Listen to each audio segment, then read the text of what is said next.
last night. So. You worried about coming back? I was very worried about coming back. You would be worried. Yeah, got a good, nice suit. Yep, good. Down in Watson's Menswear, if you don't mind. Paid for it. How did you pay for it yet? Are you paying for it? No, I just was waiting for you to say. No, I'm only joking. Come here. Come here. All's good then. The hood. Aye, all's good. What Michaela, about you? the cuddy in there. She's going there. Oh no. Do you know? Give her enough promotion about her today. Now it's all nice and stuff. It's like dying, isn't it? You're full of praise to people just when it's too late. I know, but sure. I wanted. She's not leaving till next week, so she got it a week before prior. Now we're on the good books there now.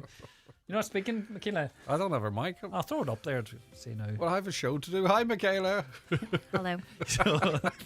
You should be talking. Come here, have a good show, right? Hey, look after yourself, Lee. Thanks very much indeed. Yes, indeed. It is the 9 till noon show here on Highland Radio. Let's get that news update, and we will hear now from Michaela Clark. Good morning, Michaela. Thanks, Greg. Good morning. The housing agency says it's in the process of contacting defective block homeowners who were impacted by a recent cyber incident. It's warned that the breach involves Jennings O'Donovan, one of the engineering firms preparing reports for the grant scheme. Keisha Connolly has more. The housing agency has confirmed a cyber incident involving Jennings O'Donovan, one of the engineering firms preparing technical reports for the defective concrete blocks grant scheme. While the housing agency's own systems were not breached, some information held by the external engineering company may have been accessed. This could include name, contact details, dwelling photos and local authority reference numbers.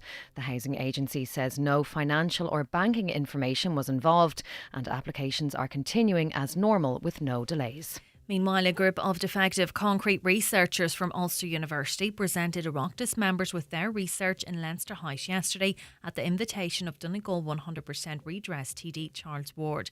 Professors Paul Dunlop, Eileen Doherty and Karen Kirby met with around 40 TDs and senators, briefing them on the changing science of what is causing the blocks to deteriorate and also the social and mental health impacts of the crisis. Professor Paul Dunlop says he'd have liked to see more government representatives attend the briefing, but says it was a beneficial exercise. One thing that can happen with research is that you can actually show robust scientific evidence as to why things do need to change. So that's what we tried to do from our end, from a group of Ulster University researchers. Heather Humphreys is in Donegal today on what is the last full day of campaigning in the presidential election. She will be visiting Ballyshannon and Killatee. Well, turnout for tomorrow's election could end up being the lowest in history. 21% of people polled in the latest opinion poll by the business post Red Sea say they haven't decided who they will vote for.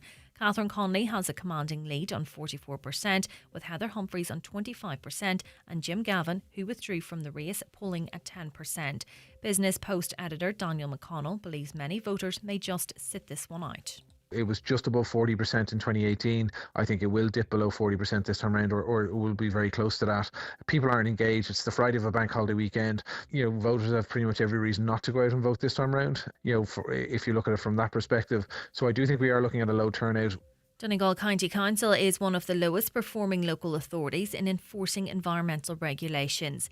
The EPA's latest report highlights the need for improvements in 7 of 19 national enforcement priorities in Donegal last year. The council did not meet the required standard over the past 3 years in agriculture and environmental noise directive enforcement priorities. The body says while local authorities across the country have made strong progress in enforcing regulations, improvements are needed.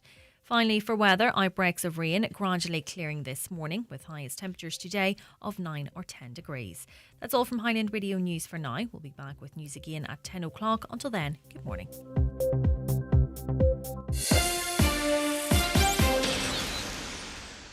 Batch cooking never used to be a thing, but makes so much sense.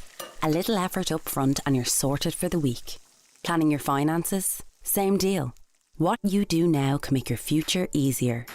So visit the AIB Life Hub in your AIB mobile banking app for all the information and ingredients you need on investments, protection and pensions. AIB, for the life you're after. Allied Irish Banks plc is tied to AIB Life for life and pensions business. Allied Irish Banks plc is regulated by the Central Bank of Ireland. Sale Assurance DAC trading as AIB Life is regulated by the Central Bank of Ireland. Allied Irish Banks plc is a 50% holding in Sale Assurance DAC. And now, it's time for the talk of the Northwest, the 9 to Noon Show with Greg Hughes on Highland Radio. Hello, good morning, and you're very welcome along to the 9 till noon show for this Thursday, the 23rd of October, 2025. It is 4 minutes past 9, and it's good to be back, and I think I'm getting close to using the annual leave. I was talking about how we're bad at it before I went on that short break, and I'm the worst, or one of the worst. In fact, lots of people working in our newsroom are poor at taking their annual leave. But anyway, here we are, we're back. Thanks to Michaela Clark, who sat in on Monday, Tuesday and Wednesday, did an excellent job as always. Listen, the lines are open for you right now. If you want to give us a call, Caroline's taking your calls as always, and Katie's in helping us today. 07491 25,000 is the telephone number. If you want to WhatsApp and text, it's 086 60 25,000. Or if email is your thing, it's comments@highlandradio.com, and you can message us if you're listening to the podcast or overnight, the overnight replay, and we can pick up your comments or your requests or whatever you want to say to us and carry them into the next live show. Not too shabby, is it? And of course, just to remind you that if it suits you, and only if it does, it's a very visual show. Most of our guests say you can see them as well as hear them. So if you want to watch the programme and you've got a smart TV or a Fire Stick, we're on the YouTube app, Highland Radio Ireland. That's on your mobile devices as well. And we're on Facebook, our Facebook pages, and on the X platform. So there you go. Let's have a look at the newspapers this morning. We'll start with the Tyrconnell Tribune, and the turnout for the presidential election on Friday could be the lowest ever, with an estimate of less than 35%. That's according to public opinion, and a distinct lack of interest in the candidates. Here in Donegal, writes John McAteer, the turnout could be under 30%. Those figures are based on the 2018 election, when the vote for the presidency dipped to an all-time low of 33.1% after 754 papers were deemed invalid. With a figure of 127,789, Donegal is the country's biggest electorate, ahead of Kerry, where there are just shy of 118,000. Since last Thursday, when the Irish Times poll put Catherine Connolly on 38% and Heather Humphreys on 20%, the campaign has turned decidedly negative and bitter. There's a new opinion poll out as well. And, you know, it's not really just how many people turn out on tomorrow. It's, you know, who turn out. Is it people that are going to back Catherine Connolly? Is it people going to back Heather Humphreys? Who might be the most or the less likely who might support either candidate to not turn out? Because that is going to be a factor as well. Opinion polls are fine because you just answer a question or tick a box. It takes a bit of effort to go and vote. So we shall see. And just to remind you, by the way, that we have a special wee show for you on Saturday. We are going to be down at the Aura Leisure Centre. Now, it's not like a local election or a general election where we'll know results on site because the votes are sorted and tallied to some extent and then sent on nationally for an overall declaration. But we certainly shall get a sense of how Donegal voted, whether it's for Catherine Connolly, whether it's for Heather Humphreys, whether Jim Gavin's polling well. Who's to say? He's still on the ballot paper, don't forget. Big talk of spoil votes. Maybe we should get a sense of that. That being said, also, I don't expect there to be the same amount of tallies people as we would see at a general or local election. But we should still get a fair idea of what's going on in this county nice and early. So we're on air between 12 and 1 on Saturday, I beg your pardon. I'll be there. Dr. Joe Kelly will be joining me. Paddy Rooney will be joining me. Michaela Clark will be there as well, casting her eye over things that are happening on the ground. So we'll reflect a bit on the campaign. We'll reflect on the turnout and how things are going. We should get a good sense of where things are going around about that time as well. So it's just a 1 hour slot for you on Saturday, live from the Aura Leisure Centre. You'll be able to listen to it or watch it. Right, also, let's move to the Derry People Donegal News. Residents to fight active travel plans. Ballymacool residents are to vehemently oppose active travel plans on their doorstep, which would see the creation of a cycle lane and the construction of a parking bay to replace spaces currently outside their homes. Close to 100 people attended a public meeting in the Station House Hotel on Tuesday night, where residents voiced their fears that any such move would lead to a decimation of personal safety, human rights and increased traffic flow. Donegal County Council is seeking to establish a high-quality, continuous footway and cycleway route along the R250 Ballymacool Road to promote active travel journeys from residential areas to key education, employment, commercial, retail and tourist destination destinations in Letterkenny. And there's very few projects, and we kind of get a sample of people, right? So I'm not saying I know what everyone's thinking, but there's very few projects that are developmental. Do you know what I mean? That ordinarily would be welcomed, where you're getting state money going into infrastructure. I can't think of very many projects. Well, I can think of certainly one other, but whereby the people that live in these areas and commute and know the places intimately, that the people would be so opposed to it. And not just opposed for NIMBYism, not in my backyard stuff, but because of understanding traffic movement, understanding how and when people would travel from here to there, understanding, ring roads, further infrastructure, bridges, all that type of stuff. It's kind of interesting. I can't think of many other projects whereby, the public have an intimate knowledge of the situation and seem to be broadly opposed to it. And we've discussed that and understand exactly why, because we covered extensively on this programme. The Derry News this morning, a former Sinn Féin press officer who was jailed in November last for sexual communications with a child. A former Sinn Féin press officer who was jailed in November last for sexual communications with a child could have his licence revoked after he appeared at Limavady Magistrates Court charged with breaching the Sexual Offences Protection Order. Michael McMonigal, 44, whose address was formerly given as Limewood Street in Derry, was charged with breaching his SOPO by being in a chat room without permission of his designated risk management or risk manager on October 21st. A police officer told the court that McGonigal is a Category 2 registered sex offender who is prohibited from accessing chat rooms without permission of his designated risk manager. She told the court that on October 21, McMonigal was asked for his device for examination, and it was discovered he'd been on a site with a chat room element and had contacted a number of females. Okay. On to the Irish Times now, and another night of chaos in Dublin yesterday. Protests effectively at the City West Hotel, though it's framed differently in different media organisations.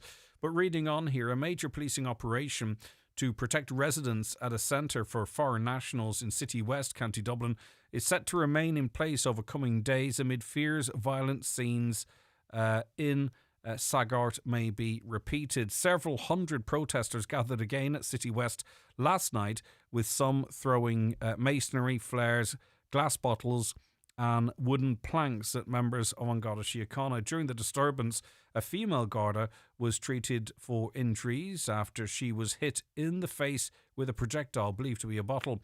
A mounted Garda unit and a dog unit were deployed to the scene, along with the public order unit and a helicopter providing air support. The public order unit or riot squad set up a cordon at the junction at Garter Lane and City West Drive near the entrance to the hotel, and Garda used pepper spray in an attempt to push back protesters to outer roads. More people have been arrested overnight. More arrests are coming, and ironically, the greatest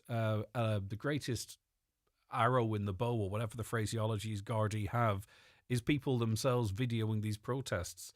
It really is quite remarkable that, for instance, I was watching the night before last the police vehicle being set on fire, and the people are identifiable because there are people who, are seemingly their supporters actually videoing the activity, and they're making absolutely thousands upon thousands of euro off social media.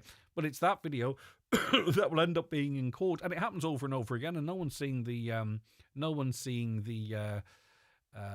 pattern. The greatest intelligence on Garda Síochána have, and the state have, is people themselves within it, citizen journalists, so to speak, videoing the activity. But it looks like that could rumble on. Excuse me.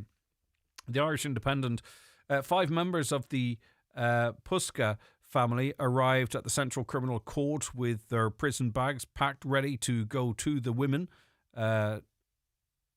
Lucia to go to prison. There's words missing out of a lot of these articles this morning. Sorry, it's not just me. I'll try that one more time in case it is me. 5 members of the Puska family arrived at the Central Criminal Court with their prison bags packed, ready to go. Indeed, that's correct.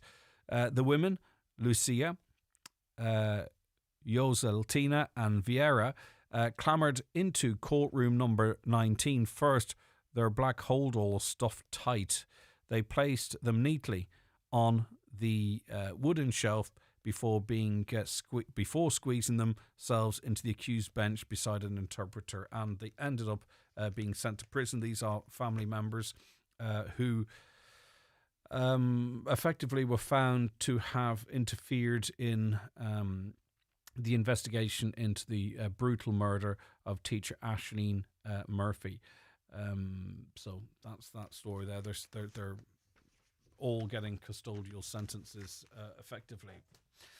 We're going to be talking about this potentially a little bit later on in the programme, and this is in the Irish Daily Mail. Now, only 24 properties, only 24 properties are available to rent across the entire country, the Republic of Ireland that is, that would qualify for the housing assistance payment. This is according to a new report. Now, the housing assistance payment is a payment put in place to assist people to get into accommodation, yet only 24 houses in the entire state are actually available to rent in that fashion. A study by homeless charity, the Simon Community, has found there were no properties at all available in 11 of the 16 areas surveyed. Just 24 homes were available to rent within any of the housing assistance payment limits, a drop of 25% or 8 properties since June. The Simon Community of Ireland's latest locked out of the market report for September shows. Now, maybe you are living this reality of qualifying for HAP but unable to find a property, and can give us an insight into the story here in the Northwest. If you can, 086 60 25,000, or give us a call on 07491 25,000. The Irish Farmers Journal reports two different stories, really, I suppose, on its front page in terms of what farmers are getting for their product. Severe milk price cuts have been imposed by Irish milk processors for the second month in a row. Tyrlin and Dairygold, two of the biggest co-ops in the country, are leading the charge with milk price cuts of 3.8 cents a litre and 3.57 cents per litre, excluding VAT, respectively, for September. These price cuts follow on from August, when both Dairygold and Tyrlin cut milk prices by 2.8 cent per litre and 2.38 cent per litre, excluding VAT, respectively. Also, though, on the front page, beef quotes got a significant lift this week on the back of very tight supply and positive price movement in the British market. Base quotes for bullocks have risen 20 cent a kilogram to 7.30 a kilogram and above this week, with heifers now trading to a high of 7.70 a kilogram base price in some factories. It seems to be all about supply and demand. Oversupply of milk, less money. Undersupply of beef, more money. I suppose that's general trading, general markets, isn't it? The Irish Daily Star this morning: energy suppliers are ripping you off, and the government is refusing to intervene. That's according to Sinn Féin. The party's energy spokesperson, Pa Daly, blasted Fine Gael and Fianna Fáil after it emerged wholesale electricity, which is the price suppliers pay, was down while consumer power bills remained high. Figures from the CSO, we read these out for you last week, revealed wholesale electricity prices fell by more than 16% into the year to September and are 75% lower than a peak in August 2022. Now, I heard an RTE, an expert, come on and talk about this, and the no disrespect to the interviewer, but it was effectively come across as PR. And the argument was being made, well, Ireland's different, isn't it? Because we're on the northwest and, this, that and done. And, infrastructure makes up a big portion of it and that needs to be spent. Yeah, but the cost of electricity, the wholesale price of electricity versus the retail price makes up around 45% of your bill. So there certainly could be some movement on that. And then if we're paying so much through our electricity bill for infrastructure, what was the extra 3.5 billion euro the government allocated in the budget? I think it was 3.5 billion for electricity infrastructure. So are we paying twice? Because that's our money, right? So if you're going to include it in the bill and use that as an argument, for higher electricity, well, then surely you have to talk about the 3.5 billion of taxpayers' money that's also going into the infrastructure. And it was also stated that this new interconnector that we're going to have to Spain in 2027, that it'll reduce prices. It will, in me granny, reduce prices. There's more to it than that, and we're not being told the whole story. There's just no doubt about that. Returning to the presidential election, and the latest poll is out. You're going out to vote tomorrow. At least 3 out of 10 of you might. Catherine Connolly has surged to a 19-point lead in the polls, while Heather Humphrey's campaign has stagnated. A Business Post Red Sea poll published last night revealed the independent Galway TD continued to outpace the former Fine Gael minister. Connolly is now on 44%, which is up from 36% from another poll earlier this month, while support for Humphreys remains unchanged on 25%. Former Dublin boss Jim Gavin, who dropped out of the race but remains on the ballot, is polling at 10%, while the undecided stands at 11%.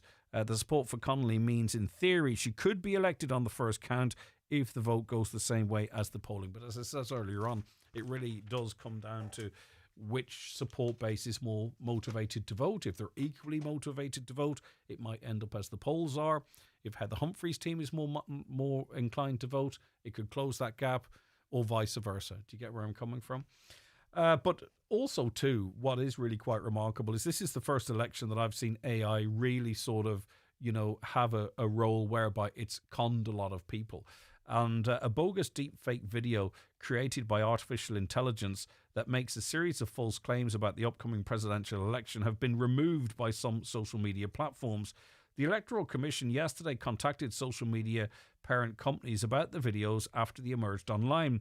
Meta, the company that owns Facebook, Instagram and WhatsApp, immediately moved to delete the videos and suspend accounts posting them. I saw them. If you mark them as AI, they're not being... This is nonsense.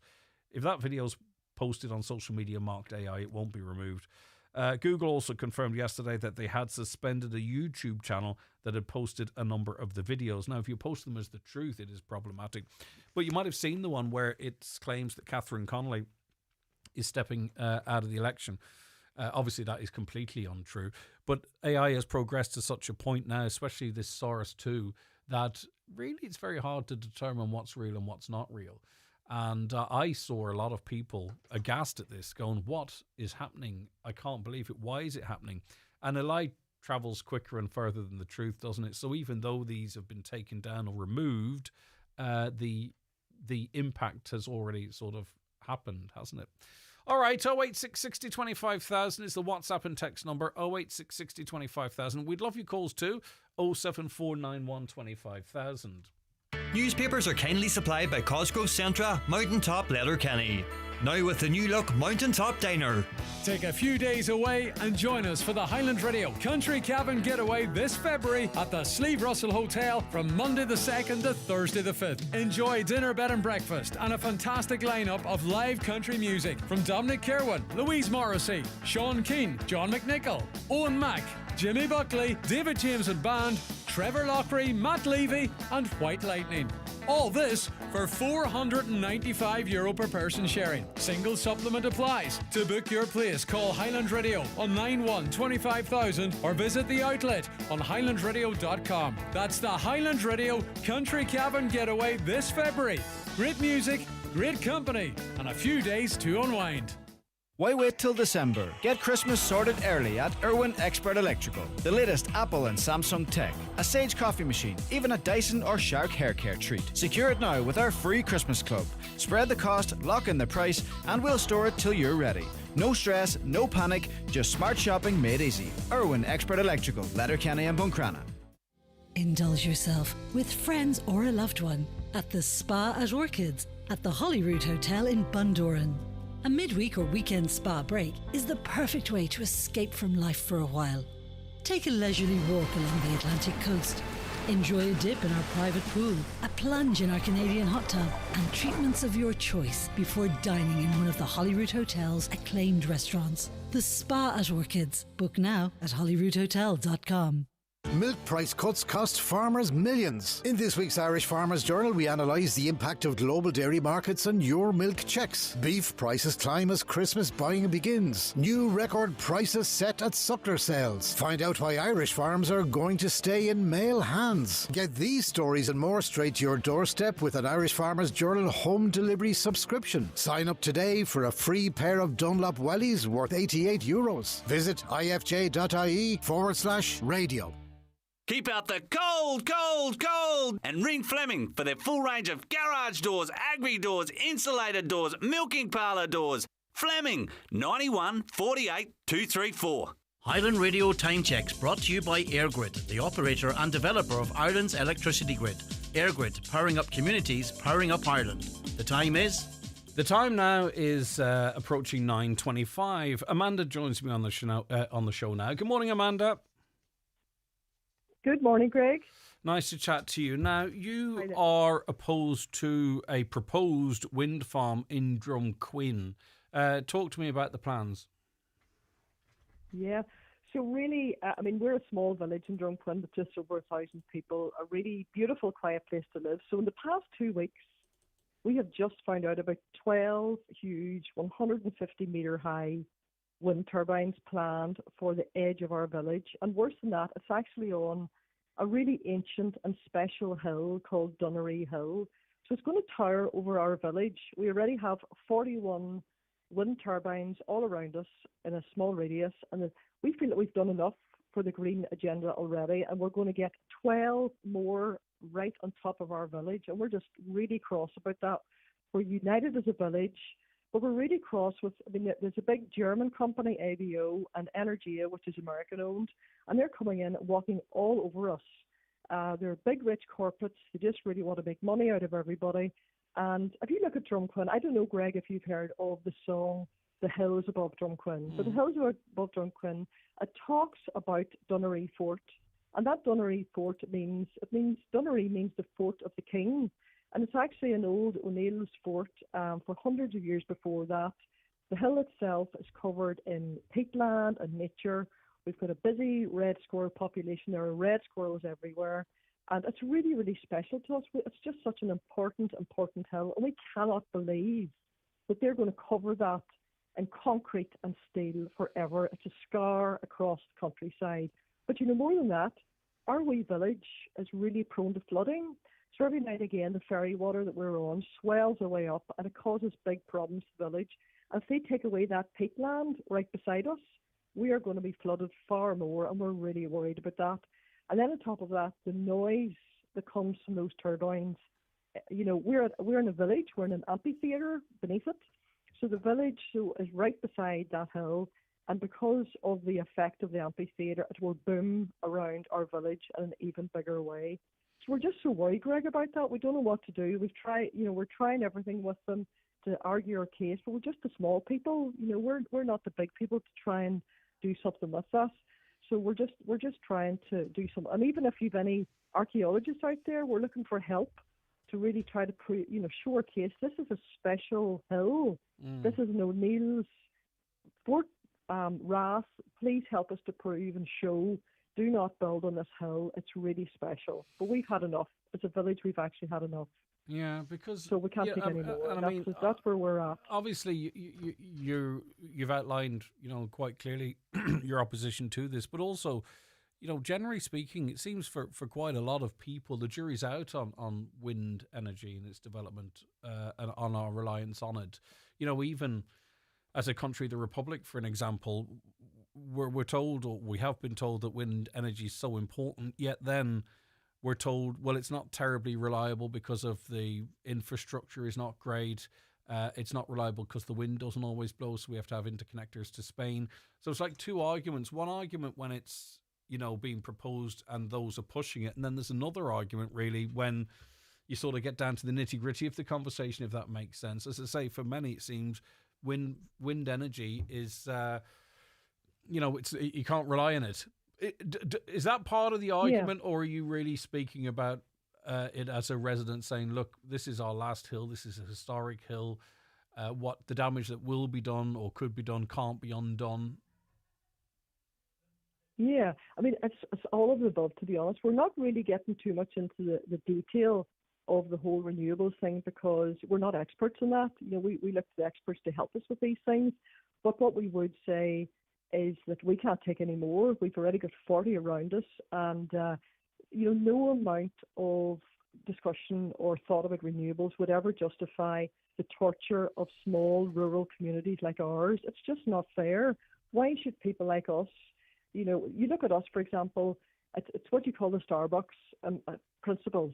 So because we're not a rich community, we're nowhere near a Starbucks, the big developers target us because they think they're not going to get any resistance. They try to gag us with small funds for local groups in the hope that we'll not shout out. But we are saying right here, as a village, Drumquin is not taking this. We are really cross. We are united against these big German and American corporates, and we're going to fight this one, and they're not bringing any more wind farms into Drumquin. You know what? I mean, obviously, as you've said, there seems to be unity in the area. I'm not sure if little incentives is sort of splitting the community at all. I'd hope not. Whether the community was united for or against, if you know what I mean. But you also sound like it's a lonely enough campaign. Have you had any? Or are you getting any support externally, political support, for an example? Is there any elected reps taking an interest in this? I mean, listen, the strongest voice is a united community, don't get me wrong, but also, too, it does help at least the morale to have some political backing. It does help the morale. Do you know, Greg, we've had a few queries from a few of our local councillors, but they haven't really stepped up to the plate to help us with this one because we are lonely on it. And this is why they target small rural communities, because you're isolated, you're living in wee farms, you don't have a big joined up voice, you're actually an easy target. So that's why they come for us, because they think they'll not, you look around various parts of Ireland, your big rich areas, they don't have wind turbines. The wee small ones where people think will be an easy touch, they will actually push that through. But you know what else happens? What also happens too is that they think that they will split communities because they have a few small farmers who can't resist the idea of having a good steady income out of turbines. They can't resist that, and it means then that they can try to split that community. They also try to split it by giving these funds for flower baskets and for village greens and all sorts of small things. Those small funds are used to try and gag us. It's a well documented thing that they do. Well, whether it's intentional or not, it is going to some of the stuff you've outlined there. It is going to have that divide and conquer effect. I'm not saying it's intentional, but if some landowners are benefiting from it, obviously you have to look after yourself. If you've been trying to fund a play area for years, and next thing you know, you do get some funding. Yeah. I mean, it as I say, I can't say it's intentional, but it certainly will have the effect of dividing and potentially conquering the community. Yeah. But when you think about it, we already have 40 windmills, and we've already had funding from those wind turbines, and that's fine, and you can't blame people for. You can't resist those bits of money that comes your way, and we completely understand it. But we actually have a very, very busy Facebook page. And if you go into Facebook and look at No More Wind Farms in Drumquin, you'll see that there's lots of support out there. With thousands of views, and lots of people have been contacting me to say, we're really scared out here. We're really nervous of speaking up because we don't want to be against our neighbours. People in our polite country neighbourhood, they're scared of falling out with their neighbours, so they don't want to come forward. A lot of people too have small businesses, and they do not want to run the risk of losing business because there's some farmer or somebody that might be for wind turbines that they've run up against. So it could be one woman could own the shop and her brother could own the farm. Listen, when you're talking about small rural communities, I think people would get that. I mean. Obviously, visually, right, people have different views on wind turbines. But in terms of the ones that are there at the moment, the 14, it all depends on the proximity to the actual residential area itself. Like, is there noise pollution from them? Is there an annoyance from the current turbines that are there? Well, firstly, the current turbines are slightly further away. They're more like sort of like 2 or 3 miles from us. But a lot of people in the village at certain times, even from those turbines, will hear them, particularly maybe at night when they're trying to sleep. They'll sort of hear that constant sort of small whir that comes from the rotators going around with it. And then you have the poor people who are right beside them.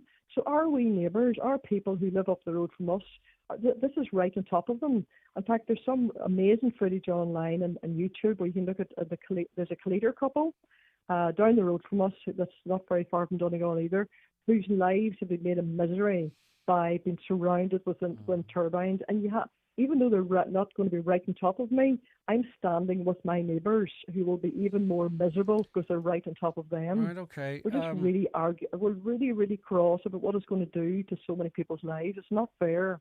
All right, if anyone wants more information, the webpage is No More Wind Farms in Drumquin. It's on Facebook, sorry.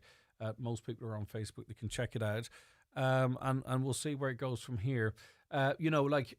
There's the impact on the value to property and all that type of stuff. It's easy for me not close to a wind turbine or not close to the proposed site of a wind turbine, because you can be nonplussed, can't you, Amanda, if something doesn't affect you directly. You're obviously very community-minded. I am too, don't get me wrong. It's just not come across my space in reality. But what would I feel like if within, a few hundred meters, effectively, there were proposals like this? All of a sudden, it'd be front and center of my mind, and I would probably end up having a far stronger views in relation to this. So there are that mixed people out there. You know yourself, it's right across the northwest. There are wind turbines everywhere.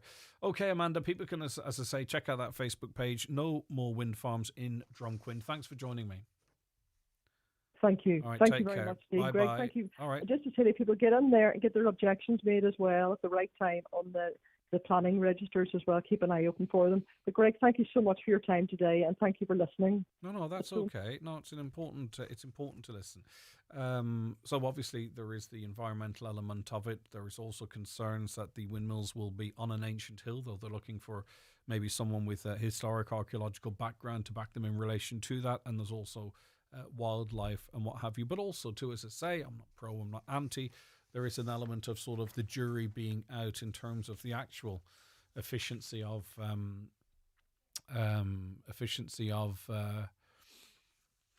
wind turbines, because they can't run all the time. We've got no end of wind, you would imagine, yet we're still interconnected to Britain, and now we're going to be connected into Spain. So there's something not adding up there, isn't there? And our electricity prices, of course, are, when you compare the wholesale to the retail, one of the highest in the entire world.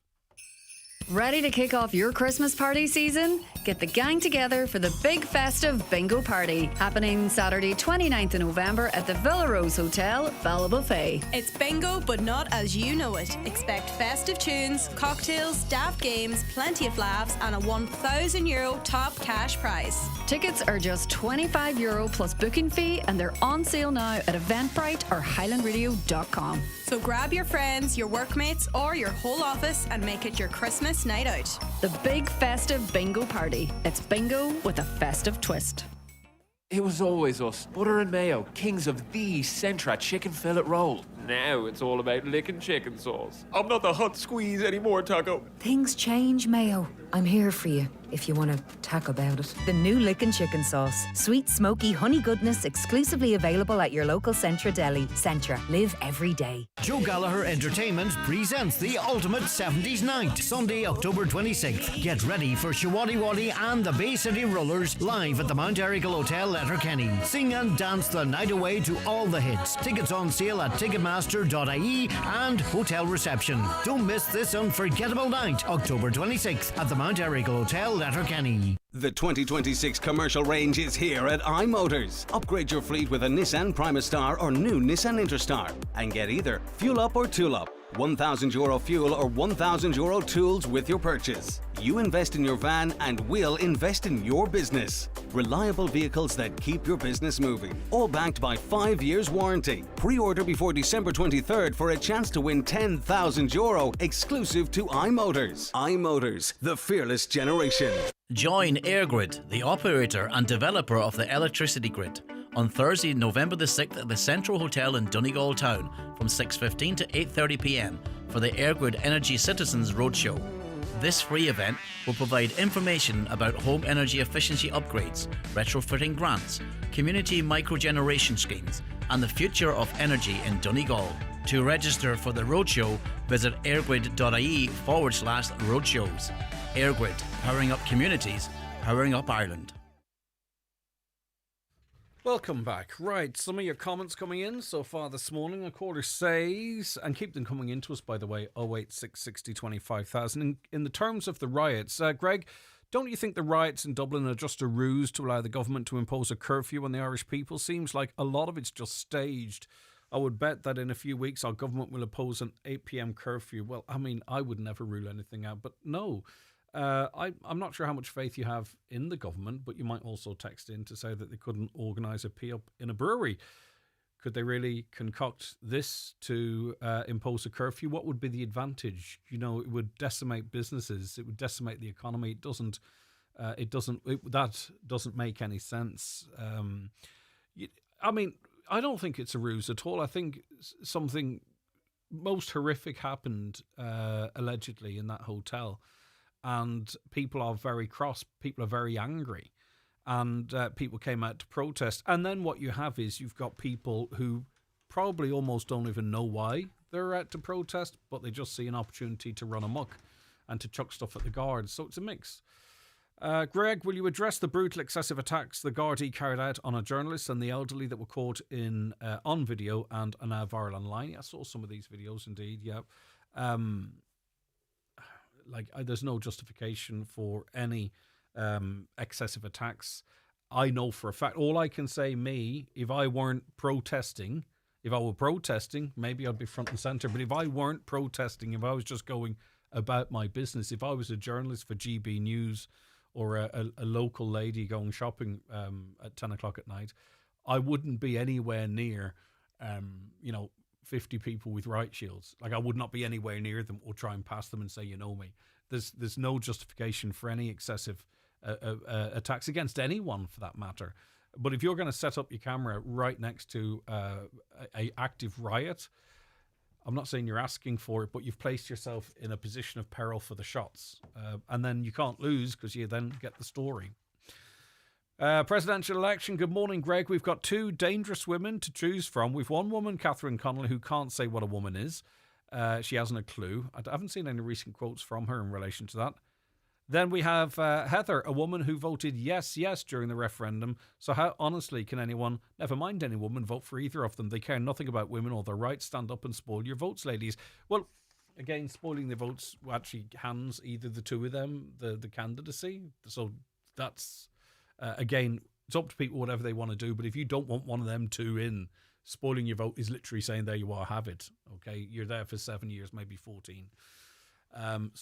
But it's up to everybody else what they do. That's been the big debate, though, and that's why there was an 8-2 motion in the Dáil yesterday trying to reform or lead to a reform of how candidates are chosen. Because, and I've said it on this programme quite a number of times, there's quite a few people that just feel they're not represented by the two candidates, or indeed the three candidates when there were three that are there. They just feel that they don't speak to them, they don't represent their views, and that's why the turnout might be low. It's always good, I think, to have sort of a broad sort of political spectrum to choose from. In relation to the Aisling Murphy case, morning, Greg, why are the family members who covered up evidence in the murder of Aisling Murphy allowed to continue to live in this country, living off the taxpayer, in jail now, which is also paid by the taxpayer? How is this justice? They should be deported, thank you. I don't know what their status is in terms of their citizenship, etc. So you can't, I mean, we don't want a system, do we, whereby people be deported if they're Irish citizens. I don't know the ins and outs of that, to be honest with you, but I know there are many people out there that would share your point of view. Just a quick announcement before we take a break and welcome our next guest. There's a coffee morning in aid of MEVA first responders. It's on Sunday the 26th of October and it runs from 12 p.m. until 2 p.m. and it's in the Carragher Parochial Hall. Donations welcome at the door with raffle prizes to be won on the day. Demonstrations will be given on how to use a defib and also lessons in CPR and how to deal with choking incidents for anyone who wishes to avail of these on the day. And that's great, I think. there's defibs everywhere now, which is brilliant, and we need more. And there's efforts underway on Sunday to get one at at Errigal. But how do you use one? Would you be confident enough to sort of access it? If you have any concerns, get along to the parochial hall in Carrigart this Sunday between 12 and 2. Support the MIVA first responders, but also, get a bit of confidence on how you might use a defib, how to actually properly do CPR, or for that matter, what do you do in a choking incident? All right, we'll be joined by our next guest after these. How are you, Louise? I'm really busy. I'm hoping it won't be like last year when we had flu in our house. I had to take so much time off work. I took the kids to the pharmacy last year for the free flu vaccine. It's just a simple nasal spray to protect us. Great idea. I'll book mine in. Quick and easy. The nasal flu vaccine is free for all children 2 to 17 years old. If nasal spray isn't suitable, an alternative is available. Visit ipu.ie for more information. Brought to you by the Irish Pharmacy Union. Kindly supported by AstraZeneca. Help promote your business, club or school with a calendar printed by BizPrint. Call 9177955 or visit bizprint.ie for all your promotional needs. Are you worried about trees on your property? Northwest Forestry Services Ballybuffet are fully insured and have over 40 years experience in dangerous tree removal, tree felling, surgery and stump grinding. For peace of mind, call Northwest Forest Services Ballybuffet for a no obligation quotation on 913233.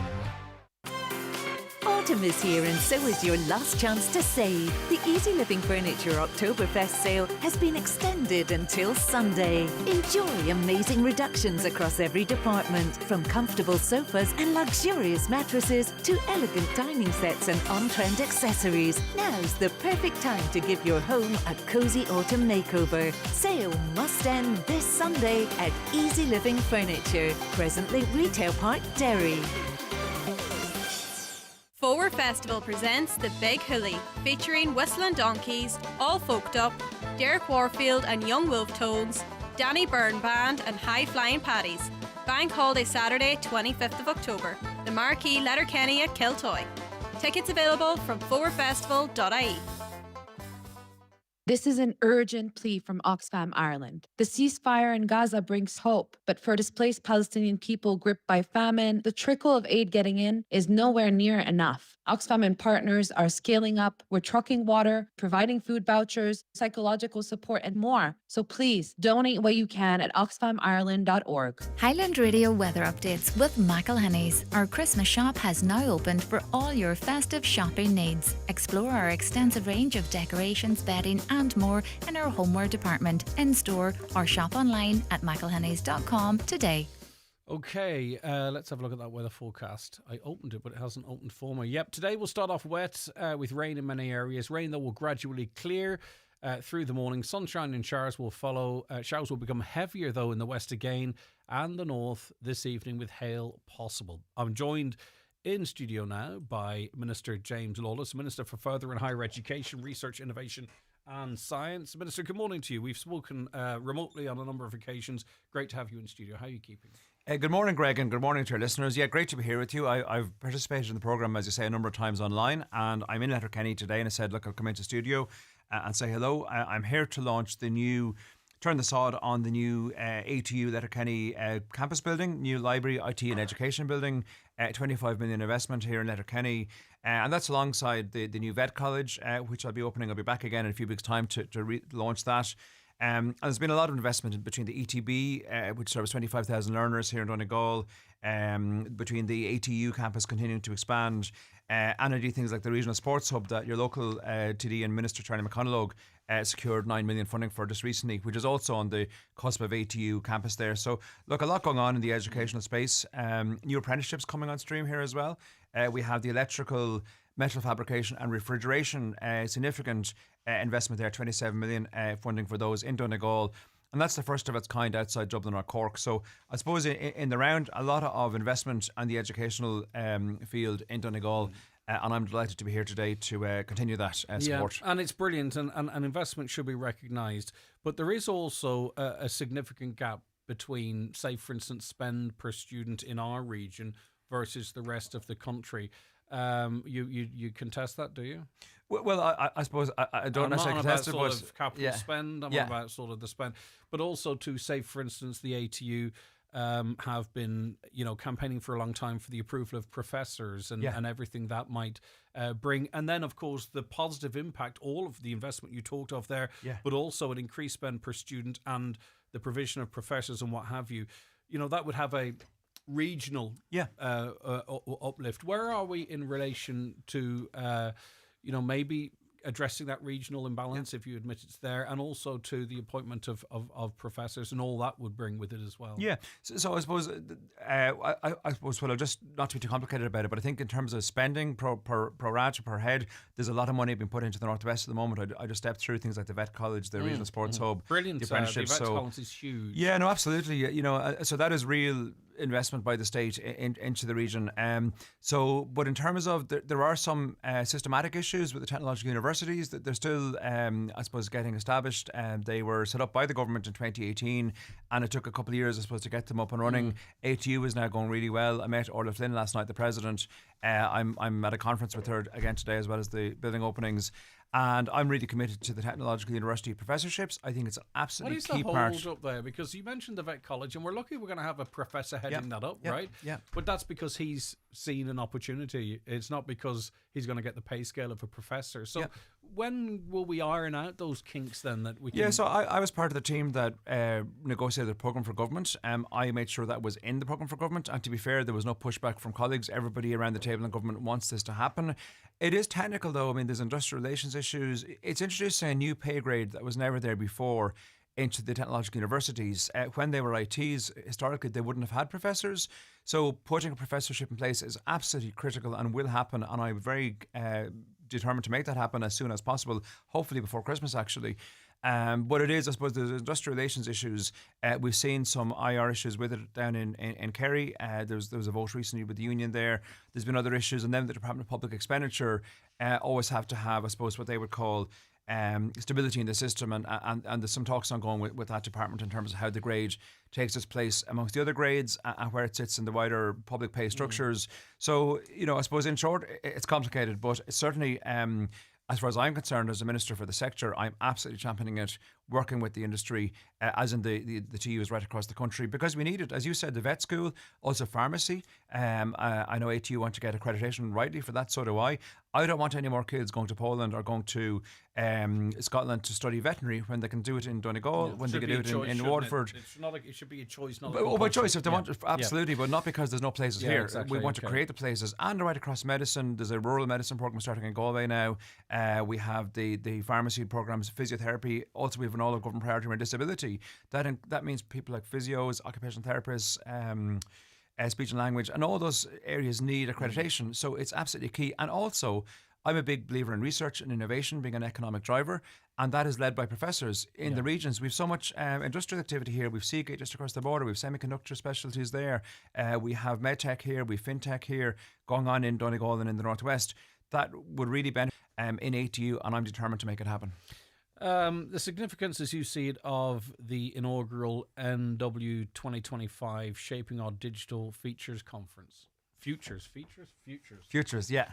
So look, this is, I think, a really timely conference because we're all coming to terms with digital, with artificial intelligence, with what it means. The best quote I've heard on it to date is, AI won't take your job, but somebody with AI skills might take your job. So it's not that we're going to be displaced, but people that have the technology, familiarity will be leading in the skills of tomorrow. So what do we do then as a government? We make sure people are skilled up. We have two different training needs. We need to have experts in the area, and I think actually we have a lot of those coming through. But on a more basic level, we need to make sure that in every industry, people have, no more than people now can use a personal computer, don't have to think about it. People use email every day. They use their smartphones every day. It's just the latest in technology evolution, but we need to provide courses to people, familiarity to people, so we can take away maybe the more mundane aspect of certain jobs and automate it. So look, change is a good thing. Change is positive, but we need to move with it and we need to train people up. So part of the conference is talking about that. We have a digital strategy in my department. We have an artificial intelligence strategy, and I'll be I suppose I'll be sharing some thoughts on that and listening. I mean, part of my job is to listen and learn myself. So I'll be listening to experts at that conference today. But there is a really strong synergy right across Donegal, Derry, the Northwest, and it's cross-border as well. Peace Plus is funding part of it. But I've been across, I met the Minister for the Economy, Minister Archibald, recently, and I think that there's real, with Ulster University and ATU, there's a real opportunity for partnerships there, and also just building connectivity. Obviously, Gweedore is a great airport up and running, but we're getting Derry back up on track now as part of the Shared Island as well. When I was up here last year, I was here in the Department of Transport, and I'm very aware that we need to improve the connections to the Northwest. Yeah. So the new airport, the Derry-Dublin route coming back on stream, I think will help with that. Sure. Yeah. Are you voting for Heather Humphreys tomorrow? No, go on. I'll remind the listeners what's happening tomorrow to give you a chance to have a sup of that coffee, or you'll be out the door before you do. Are you voting for Heather Humphreys tomorrow? So I suppose my vote is between me and the ballot box. It always has been, always will be. Are you endorsing Heather Humphreys then? I haven't endorsed anyone. I endorsed Jim Gavin. He is not officially a candidate anymore. I'm not going to endorse anybody else. Don't tell me you're going to spoil your vote in protest. No, I'm not going to spoil my vote. No, I never have done that either. But look, it's a difficult choice. It's a very narrow field. I think that's unfortunate. I think when the history of 2025 election is written, we'll look back and say, I think the last couple of presidentials, I think we had 7 in 2018, we had 8 in 2011. Really, since the multi-party era, that's the way it's been. At the start of the summer, I would have predicted there might be 3 or 4 independents as well as party candidates. What happened in previous elections was Fianna Fáil didn't contest 2011 or 2018, but strong independents with similar values, like Sean Gallagher, for example. I supported Sean in the elections of 2011, 2018 as an independent who stood for Fianna Fáil values. I was close to the party. We don't have someone like that on the pitch today, which is a pity. So, but look, so some of your party colleagues have gone as far as to say, look, I wish we had our own candidate, but I will be supporting Heather Humphreys. Are you going that far, or are you keeping your counsel? Look, I suppose I'm keeping my counsel. I think Heather has a lot of virtues. I think that I had some dealings with her when she was Justice Minister, and I think that she's a bit of steel, which actually hasn't necessarily come through in the debates. I think her campaign, it's only been a few weeks, it's been very short. There's more character to her, I think, than maybe that she's given credit for. I suppose Catherine Connolly, look, I think she's a woman of integrity, certainly, and consistency. I just wouldn't agree with some of her international perspectives, and I would be a little bit concerned that Catherine Connolly might be advocating a view that's out of step with the government, out of step with where the state wants to be in international relations. It has to be independent, doesn't it? It's supposed to be politically independent. Yeah, so I welcome the fact that Catherine, in her most recent debate, seemed to roll back a little bit from that and acknowledge that the constitutional framework does oblige the president to work with the government and not to have an independent voice on international relations. I think the media framed a lot of what she had to say as well, though. So you're forced to deny something that something's been framed to you. But from your own party's perspective, wouldn't you love to be sitting there now, whether it's Jim Gavin or someone else sitting there now, backing up even a Pat the Cope Gallagher? Or some other, Pat is a great colleague, absolutely. You know what I mean? It's regrettable for you, isn't it, that you're not in here sort of giving a last push to someone from within your party. Was that an error to sort of go almost unilaterally outside the party and pick someone? So I suppose, look, it's like I said, Sean Gallagher was a candidate that came from outside in previous elections. He wasn't a Fianna Fáil candidate, but a number of people, including myself, were happy to support him because we felt he was close to our values. Mary McAleese wasn't a Fianna Fáil. She was a Fianna Fáil candidate, but she wasn't a practicing politician when she was put up. She was a very successful president for 2 terms. And Douglas Hyde, Carula Dálaigh were 2 Fianna Fáil presidents that didn't come from within the party fold. So historically, there have been people from civic society. When Jim Gavin first presented, and we did have a vote on it, and that's sometimes forgotten. But it did end up almost being. It ended almost being a referendum on Micheál Martin's leadership. If it did, he won hands down. Well, it was not hands down. Well, it was a majority. One hand down. It was a strong majority. I mean, sorry, but that's more than Sinn Féin, Fine Gael, People for Profit, Labour. They didn't have any votes. So we're actually the only party that had a democratic process. I grant it didn't work out the way we would have wanted it to, but we did, and it was open to anybody. And there was various names mentioned over the summer. Any one of those individuals could have put their name forward to the party and sought the nomination. But look, we certainly have to learn. I mean, I'm not happy the way things played out. I think it's very unfortunate. I would love, as you say, to be in here endorsing the Fianna Fáil candidate today. We don't have one in the race. We have 2 strong women, each of which have slightly different qualities. And I suppose I trust the public. Ultimately, I'm a Democrat, and the people are never wrong. Right, okay, Minister James Lawless, it's a busy visit. Thanks for sparing the time to come in and chat to us. Lots of positive stuff, as you mentioned there, in fairness. It has to be recognised as well. We've had some good announcements, and who's to say maybe we could become some sort of a technological AI hub here in the Northwest. All right, Minister, thank you for your time. That's Minister James Lawless, back with more after the news. Get ready for Pumpkin Day at the ESA Centre, located on the Donegal-Derry border, air code F93F104. This free event is open to everyone. Choose from a great selection of Halloween pumpkins. Enjoy face painting, tasty treats, hot food and tray bakes. Get spooky in our photo booth and don't miss the fancy dress fun. Be there if you dare. That's this Saturday, the 25th of October, at the ESA Centre, air code F93F104. For all you hard workers and multitaskers, those who come to work with big ambitions and bigger ideas, and all you legends of the trade, however you get the job done, there's a Volkswagen commercial vehicle for your business. Choose the new Transporter, Caddy Cargo, Crafter, Amarok, or the all-electric ID Buzz Cargo. Enjoy HB finance from 0% or purchase contributions of up to €2,000. Find the Volkswagen in you with the 261 range. Terms and conditions apply. Finance provided by way of hire purchase agreement from Volkswagen Financial Services Ireland and subject to lending criteria. Volkswagen Financial Services Ireland Limited is regulated by the Central Bank of Ireland. Visit volkswagenvans.ie for further information. Order your 261 with Connolly's Volkswagen Commercials, Letterkenny. See connellys.ie. There's something terrifying in store for you at Aldi this Halloween. Choose from our range of sweets from as little as 72 cent. Roar and Dream chocolate treat size packs just €2.29. Traditional Barnbrack, including a ring, 2 for only €2. And 2-litre Vive Cola just 99 cent. All dead good value and everything you need to be the life and soul of your Halloween party. Aldi, all treats, no tricks. While stocks last. Deposit return scheme applies. If you're fitting a new kitchen or replacing some tired appliances, now's the time with the Ben Sweeney Euronics Kitchen Bundle. Get a single oven and hob, integrated dishwasher and fridge freezer, wash machine and tumble dryer, all for just €2,000. Other kitchen bundles are available on request. Call us today or visit Ben Sweeney Euronics, Port Road, Letterkenny, and the shopping centre, Dunlow. McGowan Hearing, one of the longest established audiologists in the Northwest, now have weekly clinics in Letterkenny, Buncrana and Carndonagh. Book your free hearing aid consultation at one of these clinics or with audiologist Darren McGowan in your own home. Call 07191 00208 or visit mcgowanhearing.com. Live, on air, online and on the Highland Radio app. This is Highland Radio News. Good morning, I'm Michaela Clark with the news at 10 o'clock. The housing agency says it's in the process of contacting defective block homeowners who were impacted by a recent cyber incident. It's warned that the breach involves Jennings O'Donovan, one of the engineering firms preparing reports for the grant scheme. Donna Marie Doherty has more. The housing agency says it has been notified of a cyber incident involving one of the engineering consultant companies that works with the agency involving the DCB grant scheme.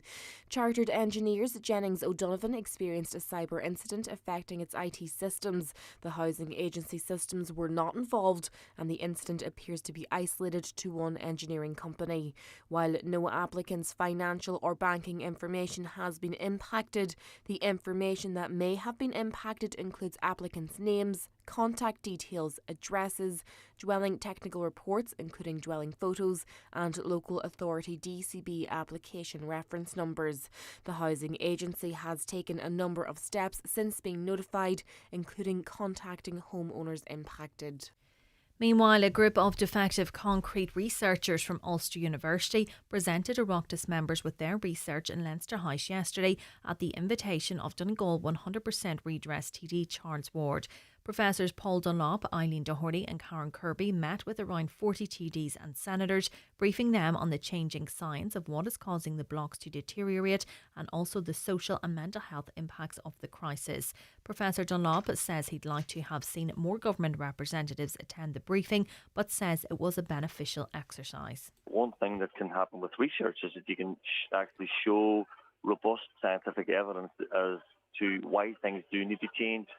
So that's what we tried to do from our end, from a group of Ulster University researchers. 17 people are due in court in Dublin over serious public disorder outside the iPass accommodation centre in City West. 3 Gardaí were injured and 24 people arrested following another night of unrest outside the facility. Bottles, bricks and fireworks were hurled at police lines. 5 teenage boys were arrested and will be dealt with under the Youth Diversion Programme, while 15 scooters and e-bikes were seized. Reporter Stephanie Rohan, who is in City West, says the Garda Public Order Unit was swiftly deployed. 120 members of the Public Order Unit were here and 150 uniformed Gardaí. The Dog and Air Support Unit were also here and the water cannon was on standby. Now it wasn't used. So look, a massive Garda presence was in the area. They knew what was to be anticipated. They knew what was to come and, they were ready for it. Donegal County Council is to write to Transport Infrastructure Ireland with a view towards addressing flooding on national primary roads. Councillor Donald Coyle raised serious safety concerns over the reoccurrence of flooding on main roads throughout the county as a result of heavy rainfall. The council says it will conduct a survey of the routes and carry out potential interim works. Councillor Coyle says urgent works are needed to ensure the safety of all road users. It was going to Leopard on the day of Storm Amy, and the amount of water along that road, and in particular at Durable Bridge. And there's constantly water on that road every time it rained. On that particular day there was an awful pile of water on the side of the road. And look, that's a 100 kilometre road. And if a car goes in to water at 100 kilometres, there's only one way it's going to go, and it's just going to fly off the road. Donegal County Council is one of the lowest performing local authorities in enforcing environmental regulations. The EPA's latest report highlights the need for improvements in 7 of 19 national enforcement priorities in Donegal last year. The council did not meet the required standard over the past 3 years in agriculture and environmental noise directive enforcement priorities. The body says while local authorities across the country have made strong progress in enforcing regulations, improvements are needed. Dr Tom Ryan, Director of the EPA's Office of Environmental Enforcement, says the report outlines how councils are being assessed. The EPA agrees with the local authorities on national environmental enforcement priorities, and all of those priorities are across 3 environmental themes. So there's waste enforcement, water quality, air quality and noise pollution.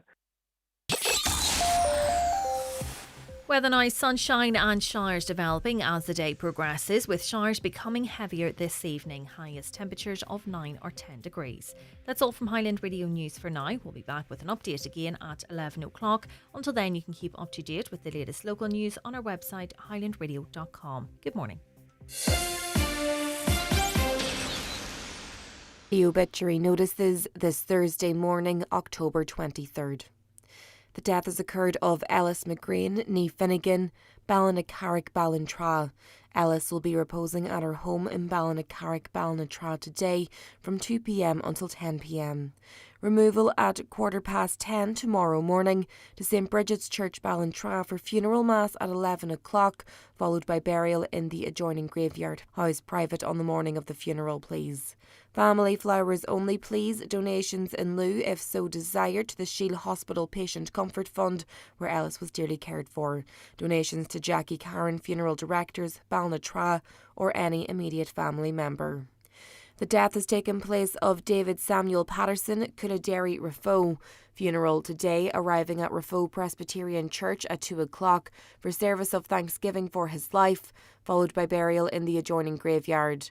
Family flowers only, please. Donations in lieu, if desired, to Rafo Presbyterian Church, care of any family member or Terence McClintock, funeral director.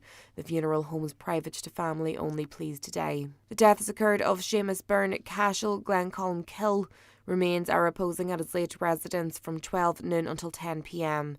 Funeral mass at 11 o'clock tomorrow morning in St Columbus Church, Cashel, Glencolmkill, with burial afterwards in the adjoining cemetery.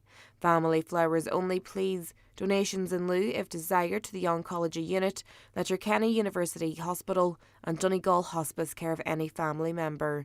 Seamus's funeral mass will be streamed on mcn.live. For family information and more details regarding wakes and funerals, please go to highlandradio.com. Highland Radio. What's brought me into therapy?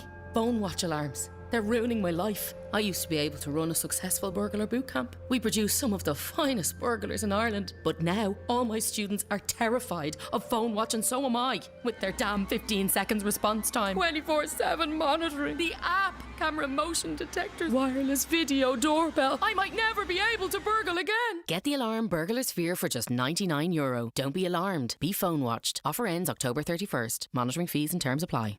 You're very welcome back to the 9 till noon show this Thursday. How are you all keeping? I do hope you're very well indeed. And clocks go back this weekend. Let us not forget that. At least we've a public holiday on Monday. Those of us lucky to be off to try and get accustomed to it and acclimatise to it. It's difficult with kids, isn't it? Because you get them sort of locked into a sleep pattern, and either it affects them in the evening or it affects them in the morning. But I suppose it's for the greater good. It's going to be dark. This day next week, it'll be dark just after 5, effectively. So we're right in the throes of winter.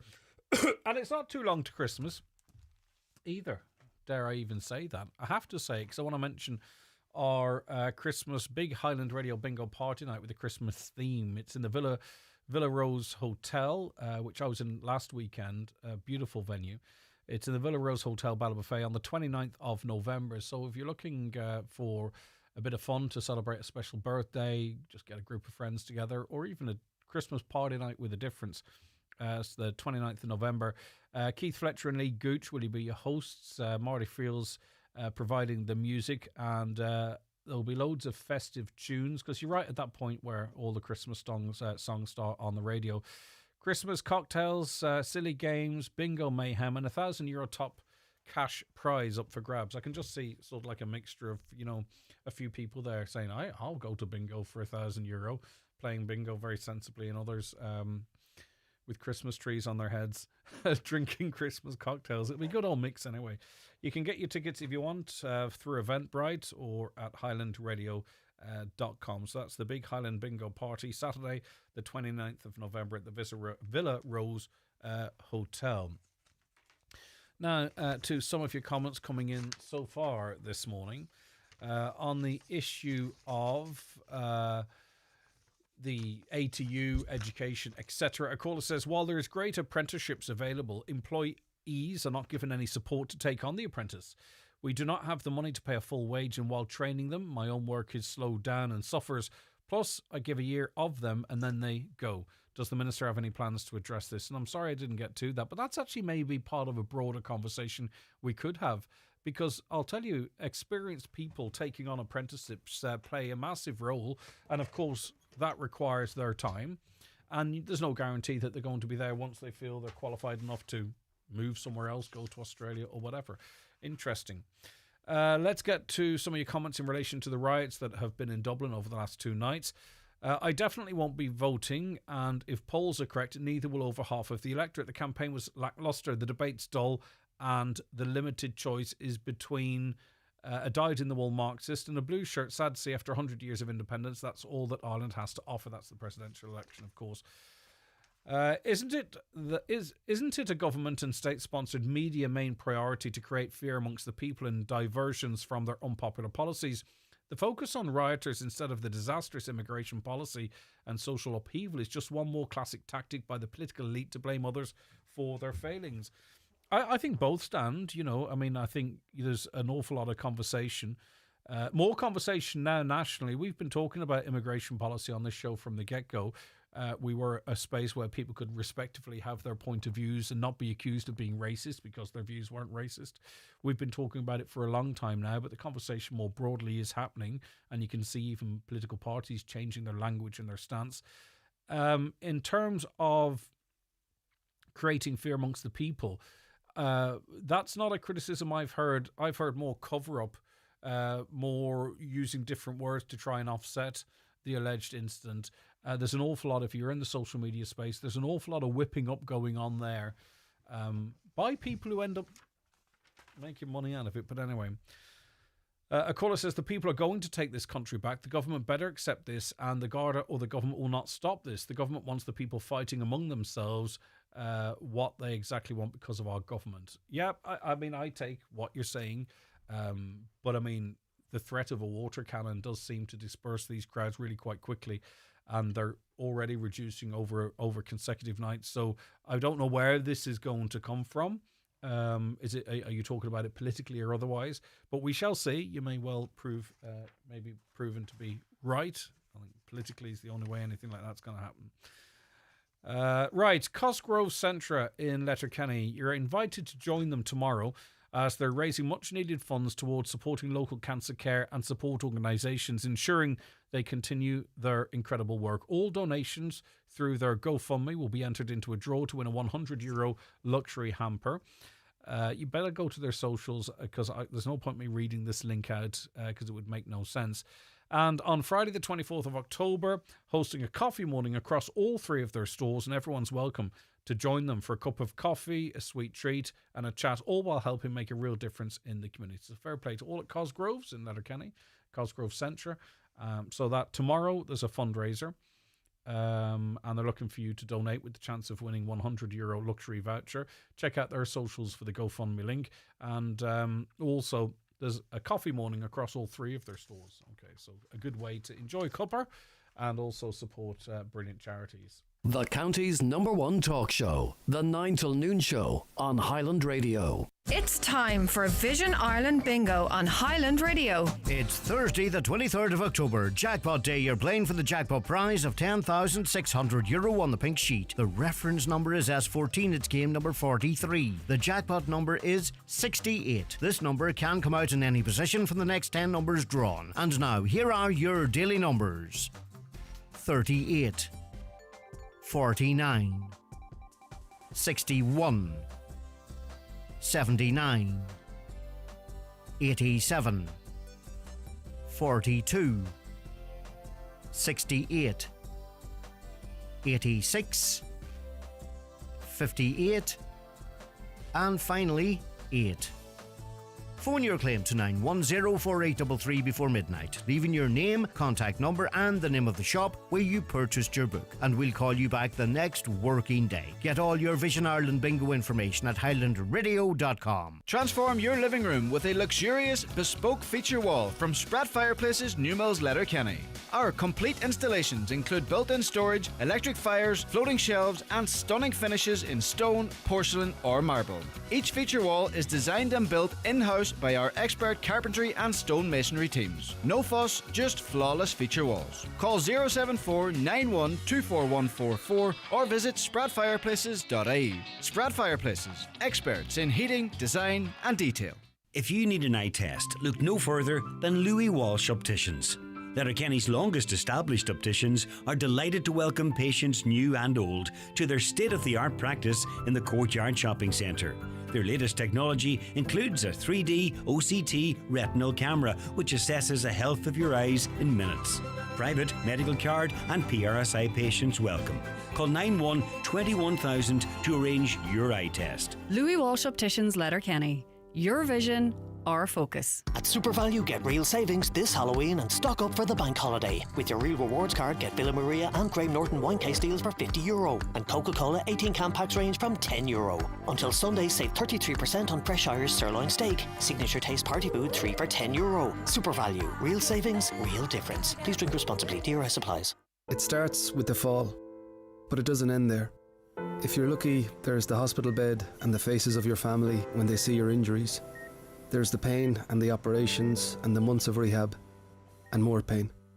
And the realization that things may never be the same, if you're lucky. Your fall only begins when you hit the ground. Wherever you work, plan ahead when working at height. Visit hsa.ie/working at height. A message from the Health and Safety Authority. Welcome back to the programme. Now, just to remind you of our contact details if you want to get in touch with us. And a lot of you sometimes like to sit down and write out an email, which is great. We love that too. Comments at highlandradio.com. So as I say, if you're listening to the podcast or if you are listening to us overnight, feel free to email. We can pick that up and carry it into the next live show. If you want to give us a WhatsApp or a text for that matter, it's 086 60 25,000. And we do get WhatsApp voice notes as well, which we can play out on the radio for you. And I think that's useful, you know, because all of us have sort of different ways of communicating and we're better at communicating maybe verbally than writing things out. That's perfectly fine. And We have that so we can accommodate everyone's point of view, because we have equal value for all people's points of view. And if you want to give us a call too today, it's Caroline and Katie taking your calls on 074 91 25,000, 074 91 25,000. Just a couple of comments before we're joined by our next guests. Read the presidential election. Welcome back, Greg. Thank you very much indeed. Someone said to me recently that I only work 4 days a week, that I don't work Mondays, and I must have had a couple of consecutive Mondays off. I do. I work every day. But anyway, it's good to be back.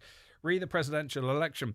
It is plain to see from the debates that Catherine Connolly has the intellectual ability, the critical analysis skills and political integrity to take in this position, unlike the other candidate who has none of these skills, which I'm sure would be hotly contested by her supporters, and instead denigrates her opponent and relies on very dirty tactics. I would bet Heather Humphreys doesn't even know the word, a word of our national anthem, which seems a bit harsh, but listen, thanks for that. My son cut his hand and went to the GP to get it seen to, but was then sent to the ED instead. I think it's ridiculous that people are being sent there with it being so busy and for procedures that could easily be done by the GP. Indeed, I remember going to the community hospital in Donegal Town and getting stitches rather than having to, I was only a kid at the time, rather than having to go to Letterkenny. We seem to be going backwards sometimes in some spaces. All right, there was another one here, wasn't there, that I didn't get to. Hi, Greg. What's happened with road design in Donegal? They seem to be narrowing roads and junctions. They need to have a HGV driver on the team. Great to hear you back. Great to be back. Listen, I mean, at the end of the day, it is almost part of policy to narrow roads. It slows people down. That's what I'm being told in any case. Okay, let me see if I can go to Dr. Eileen Doherty. Are you there, Eileen? Eileen, are you there? No. I am here indeed, yes. Oh, my I was word. trying to unmute myself. How are you? I am doing good. Right. Okay. So yesterday, a group of defective concrete researchers from Ulster University presented Oireachtas members with their research in Leinster House at the invitation of Donegal 100% Redress TD Charles Ward. Professor Paul Dunlop, Professor Eileen Doherty, who we're speaking to, Professor Karen Kirby met with around 40 TDs and senators, briefing them on the changing science of what's causing the blocks to deteriorate and also the social and mental health impacts of the crisis. We'll speak to others that were present yesterday, Eileen, but I'm just keen to sort of get your... I mean, we know the importance of it, right? Because ignorance can't be a defence if you have people sat in front of you with evidence-based arguments, be it in terms of the science of the blocks or the social and mental health impacts. But what is your takeaway from yesterday's meeting? Thank you very much, Greg. Yes, so obviously myself, Professor Paul Dunlop, Dr. Karen Kirby and Oisín Keenan, who is a PhD researcher, were invited by Charles Ward TD to present yesterday in the Dáil. The common thread really was just to give an update really on, I suppose, particularly for myself and Paul, on where we are in relation to the defective block scheme. Paul started off by looking at the evolving and review of the IS 465 and the importance of getting that right and stuff. I also then, sorry, yeah. Go ahead. Yeah. And then I followed on from that then, and I really just gave the audience an update on where we are with the scheme. Particularly, Greg, there is a narrative within government that the scheme is fixed. There's a view that we have all been given 100% redress and that that there was a comprehensive consultation with families to get the scheme right this time. So that is that's what I showed at the start, that's what the government narrative is saying, but the reality is very, very different. And I presented some of the findings of my research, which shows that loads of stakeholders involved with the scheme are not happy. The scheme isn't working for so many families. It's too difficult and all those things. And I also brought in some of the findings from the Petitions Committee when they came over a couple of years ago, where objectively they've also agreed that the scheme isn't working. And finally, mine was talking about the fact that based on the current speed of remediation, which is just over 2 homes a month, we're looking at over 1,500 years before these houses are fixed. There was a lot of shock in the audience about those kind of figures. There is a narrative in the corridors of government that the scheme is actually fixed. And there was a lot of discussion around that afterwards about how that is a very different reality than what they thought. And then obviously Professor Karen and Oisín talked about the absolute horrific mental health impact this is having on families and children. So it was a very, very useful presentation. Yeah, absolutely, no doubt about it. Professor Paul Dunlop is with us. I'll get back to you, of course, Eileen, in a moment. Professor Dunlop, as I said, sort of in my introduction to Eileen, ignorance can't be a defence, and from Eileen's testimony there, unbelievably, the penny maybe was landing with some people that this problem is not resolved, that we're a long way from being where we need to be. Yeah, I mean, like I think if you live in the counties that are impacted by this and you're on the ground living with it yourself and dealing with families, we know that this is not resolved. And it was clear from the motion that was presented last week by Charles Ward, and it was supported by all the opposition, that all the issues that were highlighted clearly showed that it's not working, but yet the government still voted all of that down. So I think it's also very important as a researcher to share research with policymakers, because one of the things that research does, which is very powerful, is it has a very robust methodology to try and find out actually what's happening on the ground. So we've talked at great length about concrete failure and what the work that we did, that we've shared with government departments, National Standards Authority of Ireland. But it's also good to go and try and talk to all our policymakers who are can make a difference and who may not know the detail of this because they don't read reports or don't read scientific papers. So yesterday was a chance to go back and try and reiterate it once again why concrete has failed, why it's important for the scheme, why it's important for a nation that's blighted by a defective concrete crisis, but then also to try and get across to them that the impacts of this is not about just people whinging and moaning. These are really serious mental health impacts that have been rigorously studied now by very good, high quality academics at Ulster University, and the science has been peer reviewed as well too. So it adds, I think, a significant amount of weight to the debate. So that's what yesterday was about. It was about going back down again to share everything that we do at Ulster University to try and make a difference at this crisis. And it's not just hearsay or our opinions, it's robust data. So how does this add to the discussion if they would be all sitting there waiting, well, we're going to take the guidance from IS 465 and be guided by that? What extra weight or impact might, going down there and giving, the results of extensive research, what does that add, do you think? Well, first of all, I'd like to say that I would hope that after extensive engagement for 2 years with NSCI, with our team, that this wouldn't be needed, and that they would get the standard and revise it based on the science that was supplied to them. But we know that from the draft that was published in July, that was opened for public consultation at the end of July, we know that the total sulfur levels were set too high for that in the testing protocols. So it's important for them to know this because it's not published yet. And, discussions can happen in the background with the NSCI and the different departments. And my point was really to try and make sure that IS 465 must be correct. And is it important also too that there's some sort of rehabilitation of mica done, if I could put it like that, in that, we need an active housing market here. And I still hear people say, is the mica in that house? We need to get the mica test. It's casual language, and I think it's holding up sales, it's holding up purchases, because do we have a set established level of it? We need to sort of really get the language right. Yeah, well, that's in our opinion. I mean, I have consistently been telling people this is not mica, and I understand the impacts that people perceiving this as being a mica problem is having on the market, because people, as you say, can't sell their homes. So very clearly, anybody who was in that room yesterday were told with very clear language that this is not mica, and that we do not have a mica crisis. We have a crisis that's been caused by iron sulfide minerals that are creating internal sulfate attack.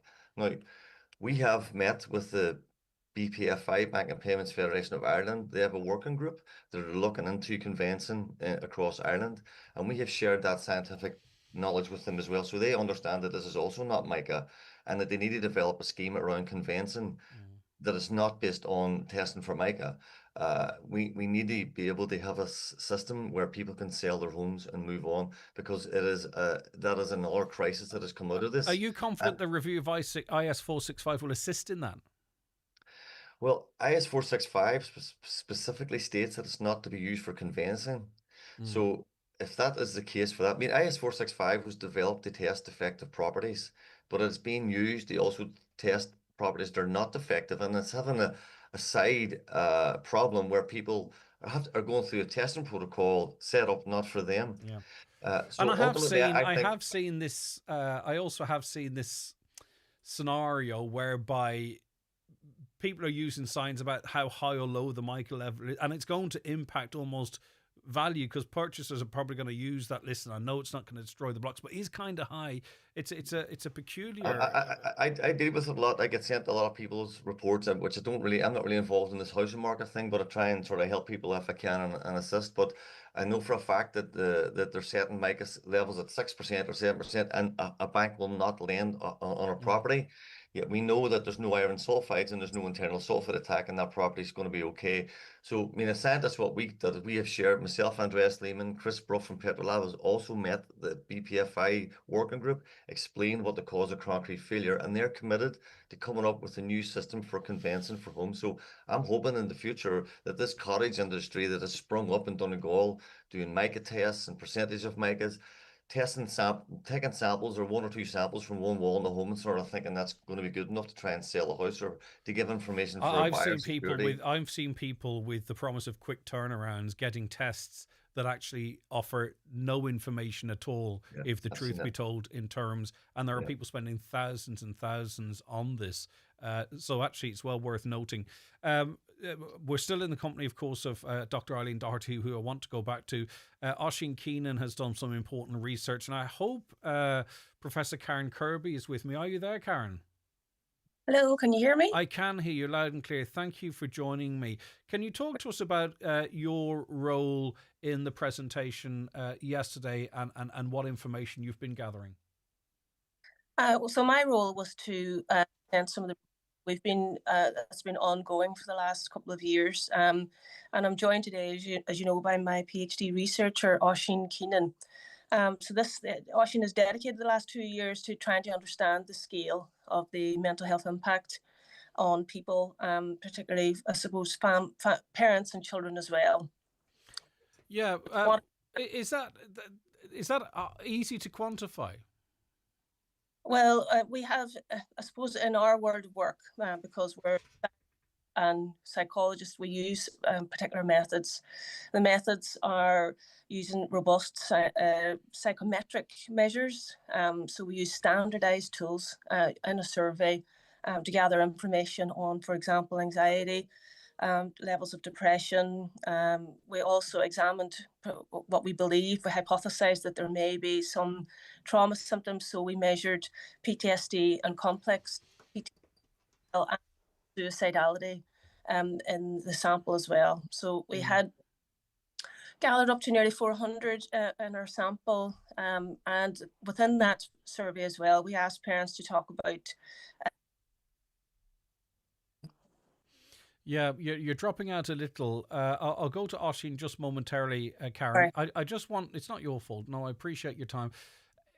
I hope this is not an insensitive question, but can you compare what you've seen trend-wise in terms of how this is affecting people compared to other crises that you might have looked at in life, if that makes sense? No, I believe actually I have lost. Oisin could answer that question. Yes, I'm going to go to Oisin. It's just Oisin's disappeared a little bit for me. Oisin, talk to me about 2 years dedicated to this. Yeah. So, like Karen was saying, we wanted to sort of quantify the human impact with rigorous science, the same way Paul examined the causes of the crisis. We wanted to see what impact this was having on people's mental health and their lives. So we did a rigorous study, and the first one's been published, and it's shown very elevated rates of all those mental health conditions that Karen highlighted. And they are comparable, like you're saying, to other crises or things like natural disasters, which you mightn't think at first, but a lot of the impacts on people's lives are quite similar. Property damage, losing their homes, the financial and administrative burden. It's just it's happening in slow motion. So we have found the rates are comparable and in line with many other traumatic experiences. Yeah, and like, is it I presume it has to be, and you've outlined this, exacerbated by the slow nature of this. And you put it really well there, because it was the two words I was going to use: the slow motion element of it.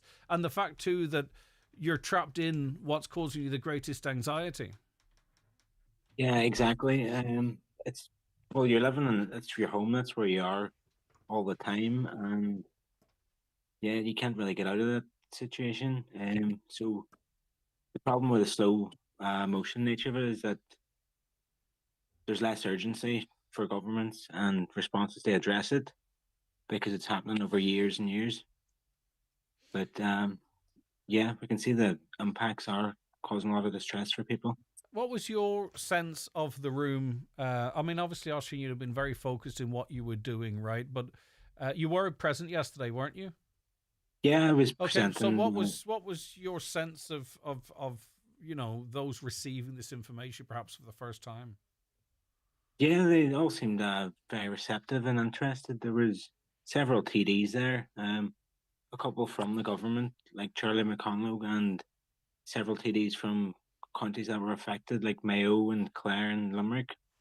So they did seem very interested, the TDs, and taking photos. And yeah, there was a good response, and seemed a lot of the information that between all our presentations, they didn't know some of it. And yeah, that was the overall goal with Charles Ward. They really just try and highlight the science and hopefully educate just the impact this is having on people. All right, listen, Oisín, thank you so much for your time, and thank you for your work too. It's a huge dedication. We really do appreciate it. Eileen, just talking of some of the reactions there, and I mean, locally, the most senior politician we have here would be Minister Charlie McConlogue.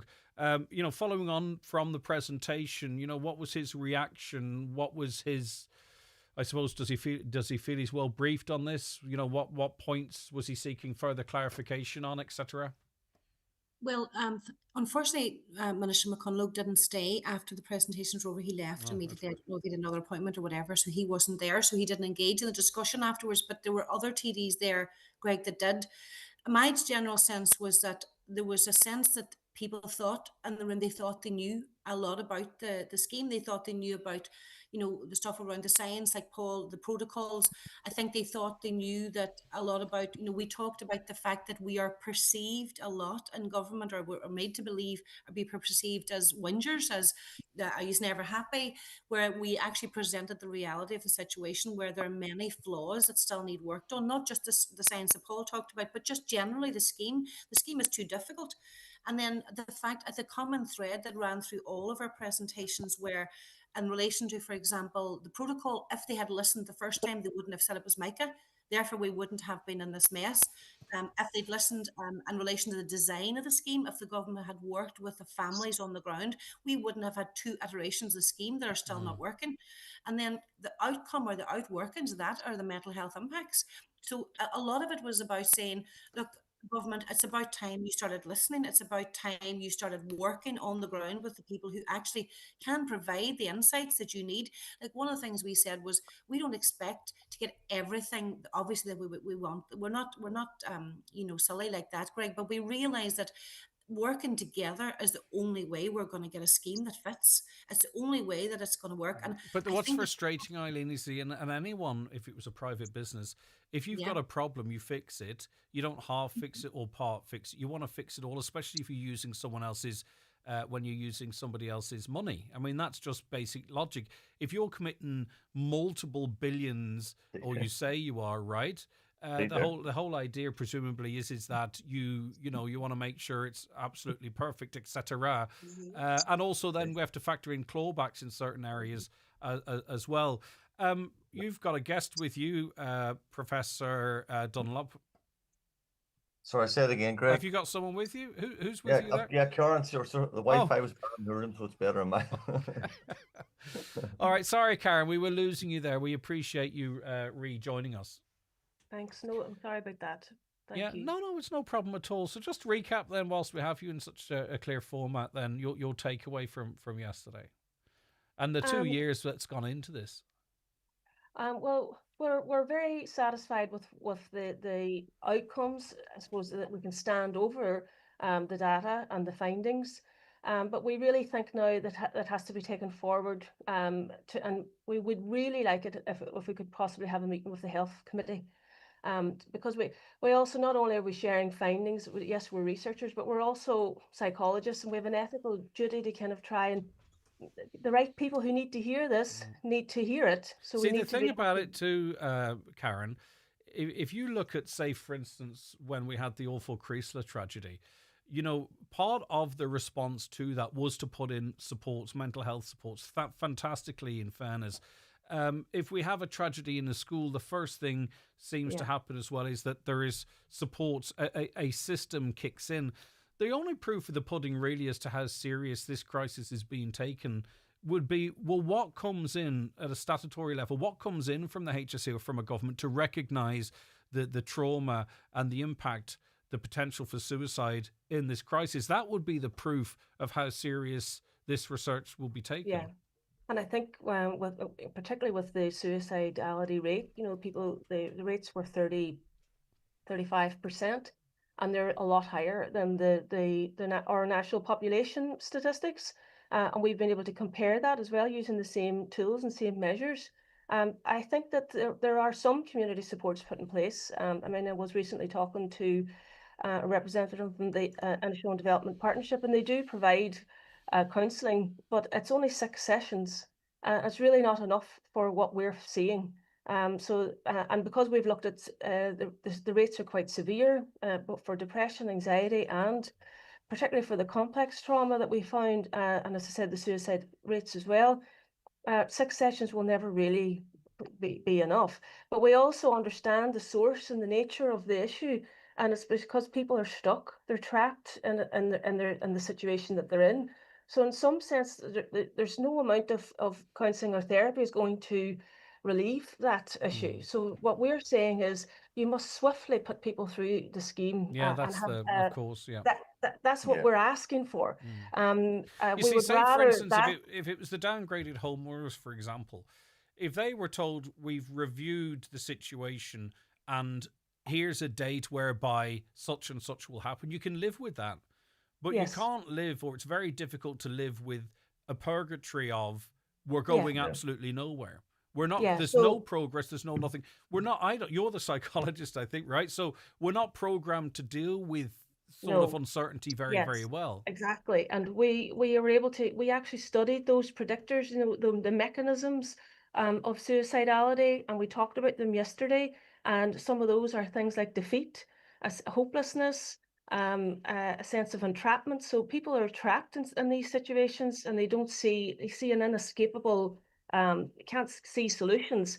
So we understand that if those are the predictors of things like suicidality, then we also know that, well, remove the sense of defeat, remove the sense of entrapment, allow people a sense of hope. That there is, and the only people that can do that is the current government. Okay. That's really that is it in a nutshell. That's what we're asking for, and because we've studied the predictors of it, we understand that the reasons why people have such high rates. So the source, the root of the issue has to be addressed. Okay. I do have to take an ad break. I have no choice. Deputy Charles Ward is waiting. I do have questions for all of you still, but if you need to make off, I understand that as well. No, we're okay. We can hang out. Okay. Eileen, are you okay for a moment? Yeah, I'm fine. Yeah. Okay. No, because it's such a critical. It would be ironic, wouldn't it, if I rushed off on a topic like this when we're trying to get more attention from the state on it. So I'll be back with more, and the very patient Charles Ward after this quick break. The Highland Radio Country Music Weekend is almost here at the Clanry Hotel, Letterkenny, Friday 31st of October and Saturday 1st of November. On Friday night, it's Patrick Feeney and his band, then myself, David James and band. Saturday night, enjoy Jordan McPollan, Stacey Breen, followed by Michael English and his band. Spaces are limited, so book yours now at clanryhotel.com or highlandradio.com. Hello, it's Joe Duffy here. I've been fortunate through my work with the National Lottery to meet some extraordinary good causes, from boxing clubs, wildlife conservation to community cafes. Did you know National Lottery players raise over €4.5 million every week for good causes all over Ireland? And that's all thanks to you, the players. You made this possible. Support responsibly. Average figures based on 2024 financials. Get more great deals this week at Dunnes Stores. Pick up selected wines like Dada Malbec or Connoisseur and Oyster Bay Sauvignon Blanc, €10 or less. Get selected Pringles, Cadbury Treat Size, Mars Fun Size and Nestle Minis, now half price. And check out Deal 3 of our 12 Deals of Christmas, with Quality Street 550g tubs, now only €4.50. And stay tuned for next week's deal. Plus, you can save more with your 10 off 50 voucher. Dunnes Stores, always better value. Terms and conditions apply. Vouchers can be used on next grocery shop. Excludes alcohol. Please drink sensibly. Shower, teeth, clothes, coffee, keys, car, drive, work. Shower, teeth, clothes, coffee, keys, car, drive, work. Shower, teeth, clothes, coffee, keys, car, drive, truck!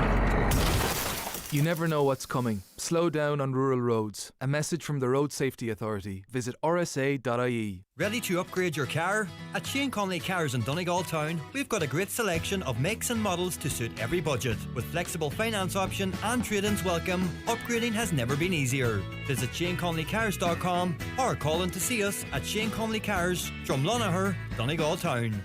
Hegarty's Home Interiors Buncrana, the biggest direct importer of sofas, beds, mattresses and flooring in the Northwest. Best in stock deals on selected sofas and corner sofas. Best in stock deals on gas lift beds. Best in stock on mattresses. Best in stock deals on laminate flooring, semi-solid flooring and carpets. Full fitting service on carpets and wood flooring. With a free delivery service throughout the Northwest, including all of Northern Ireland. Hegarty's Home Interiors Buncrana. Always lower prices. Okay, we're reviewing a significant situation in the Dáil yesterday, whereby a group of defective concrete researchers from the Ulster University presented Oireachtas members with their research based on science, the blocks, etc., but also the social and mental health impacts of the crisis. They were all there at the invite of 100% Redress Deputy Charles Wood, who's with us as well. Good morning, Charles. Thanks for your time. Good morning, Greg. Good morning, listeners. How are you? Good. I suppose really the motivation for this obviously is to keep the issue on the agenda, but actually to sit people down and make them face facts. Yeah, that's exactly what it is. Yesterday was a perfect blend of the science. So first of all, you're explaining to people what exactly is going on, and then you're showing them the mental devastation this humanitarian crisis has caused. Is it a little bit regrettable that maybe this presentation didn't happen before your motion last week?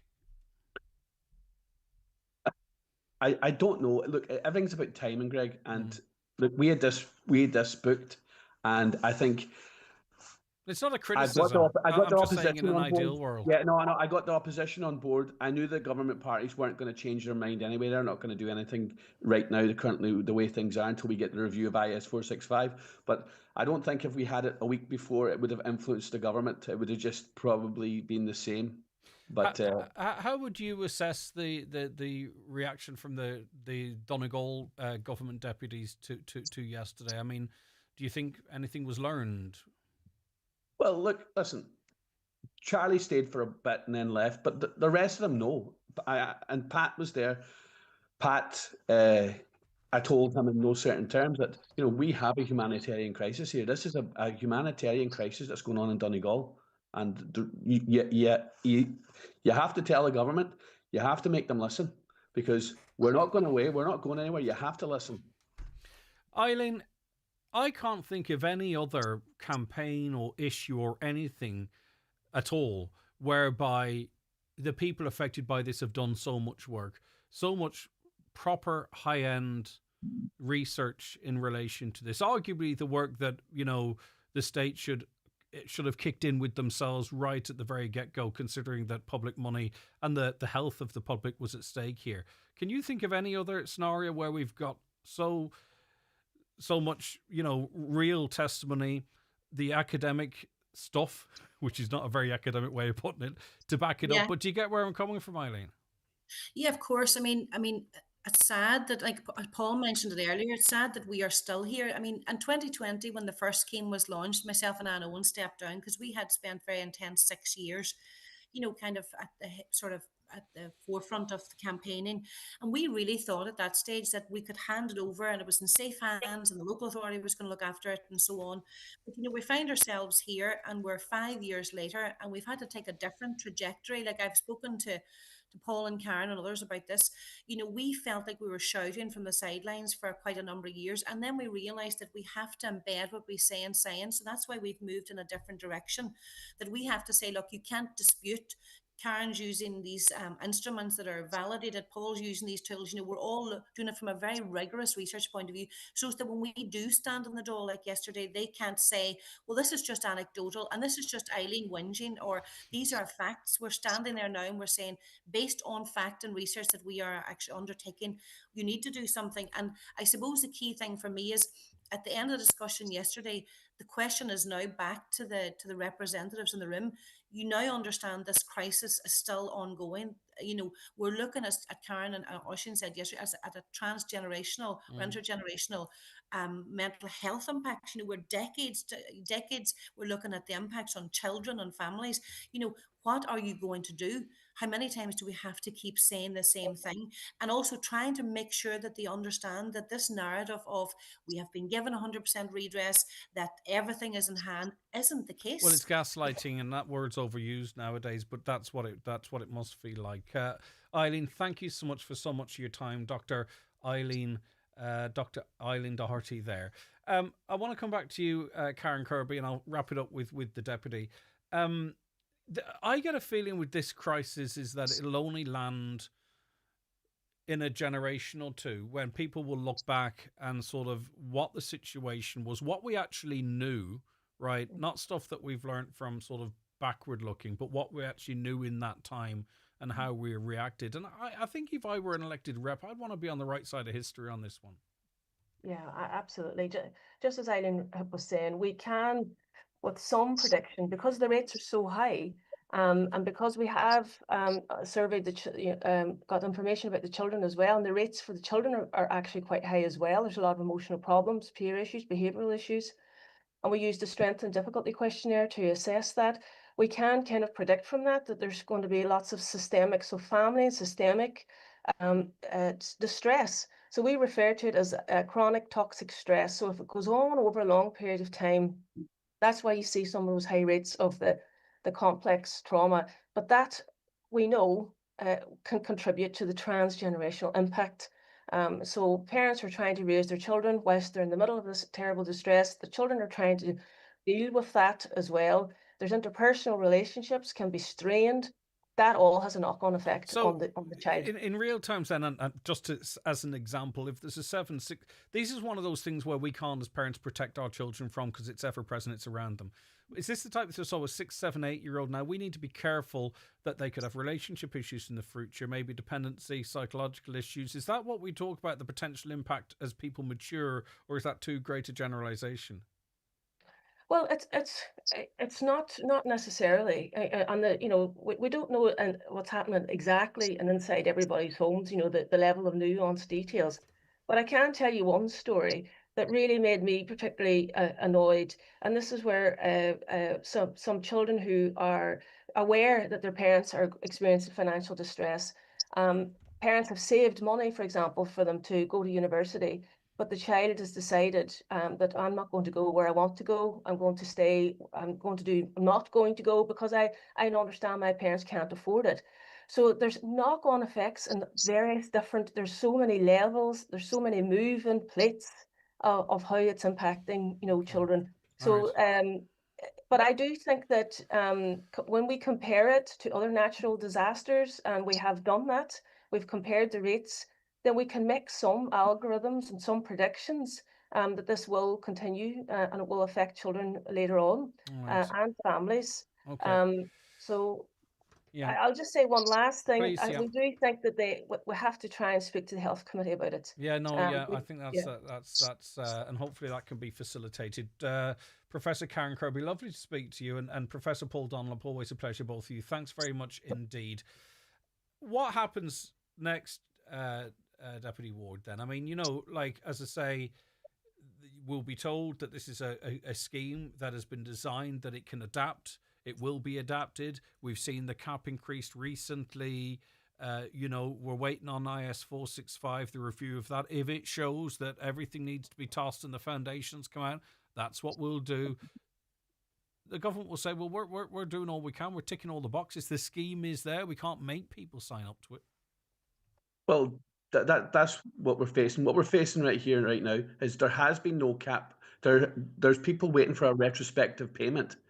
They've been waiting months and months and months, actually in financial peril, most of them, because this scheme does not work. They're out of pocket. All we're made to do is wait and wait and wait. And this is what the government do. They try and run down the clock, constantly making you wait. And then we have to see what the devil is going to be in the detail with IS 465. I think we need to say this too, is we have our representatives and we are doing a job up here to try and highlight what's going on. But on the ground, we have potentially 25,000 homes affected. And our local councillors need to acknowledge this. They need to realise it's an emergency. We have a defective concrete committee that should frankly have a lot more power than it does have. And I think that needs to be looked at, because what we've got coming down the line is a homelessness crisis and a mental health crisis. And we were talking about the study there. This has been going on for 14 years.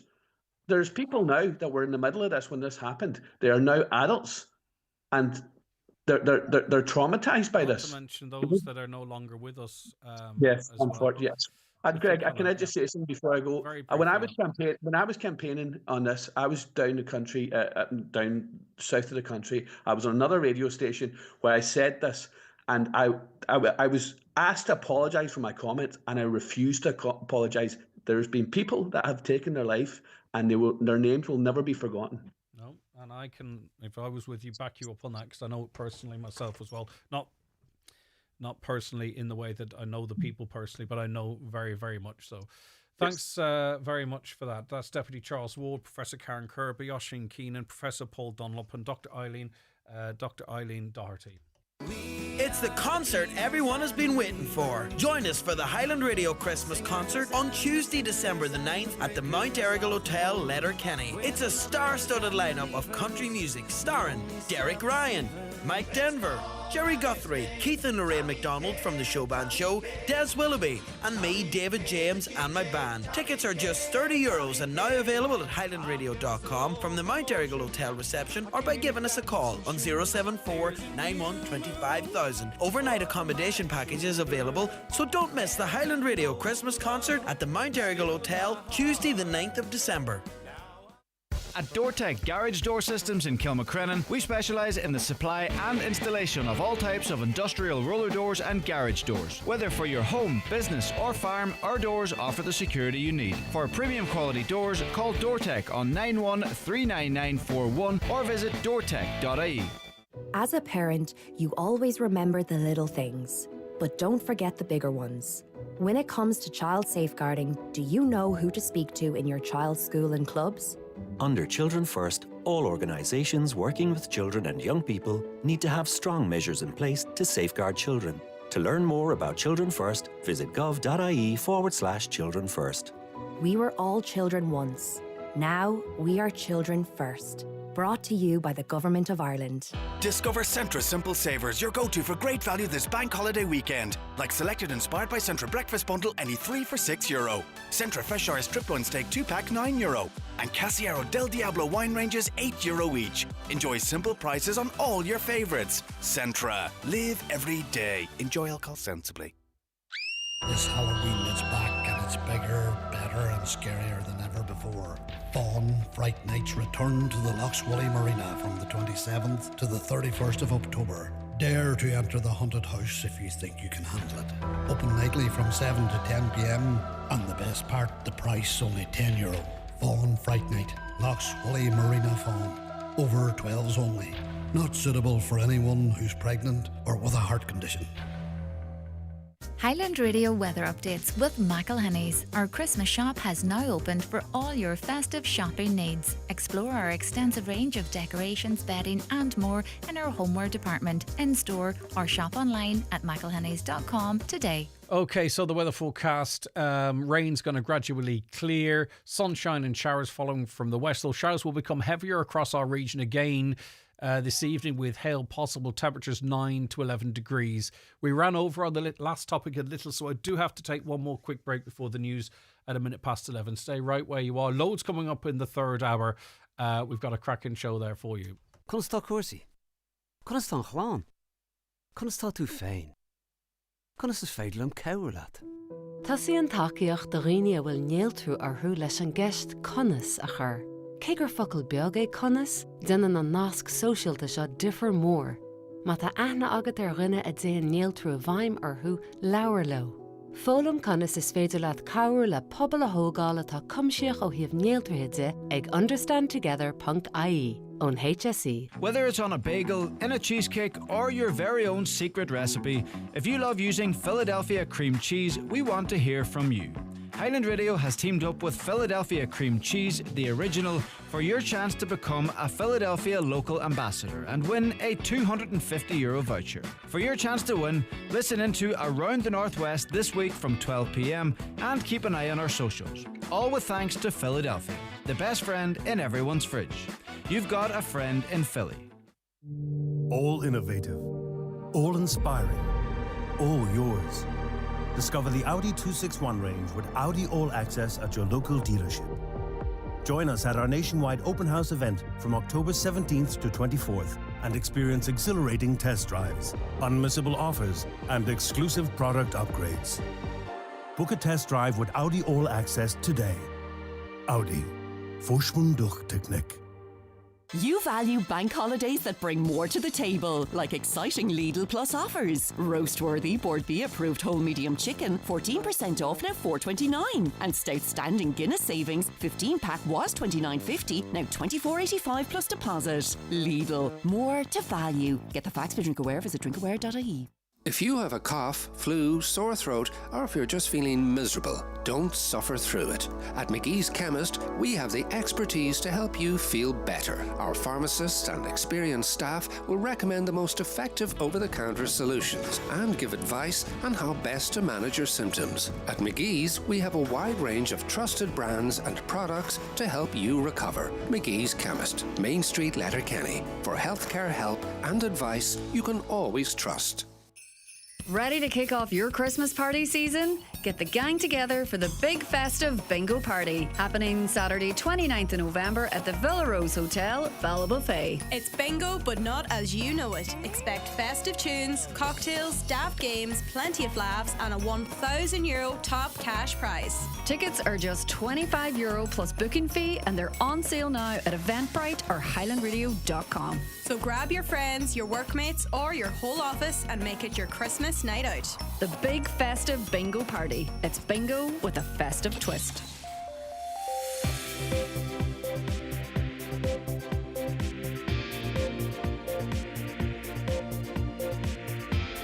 With all the stories that matter across the Northwest, it's Greg Hughes on the 9 to Noon Show on Highland Radio. Okay, it is 11:11. Let's get a news update and cross over now to Michaela Clark. Thanks, Greg. Good morning. The housing agency says it's in the process of contacting defective block homeowners who were impacted by a recent cyber incident. It's warned that the breach involves Jennings O'Donovan, one of the engineering firms preparing reports for the grant scheme. Details accessed include the name of defective block homeowners, contact details, dwelling photos and local authority reference numbers. Meanwhile, a group of defective concrete researchers from Ulster University presented Oireachtas members with their research in Leinster House yesterday at the invitation of Donegal 100% Redress TD Charles Ward.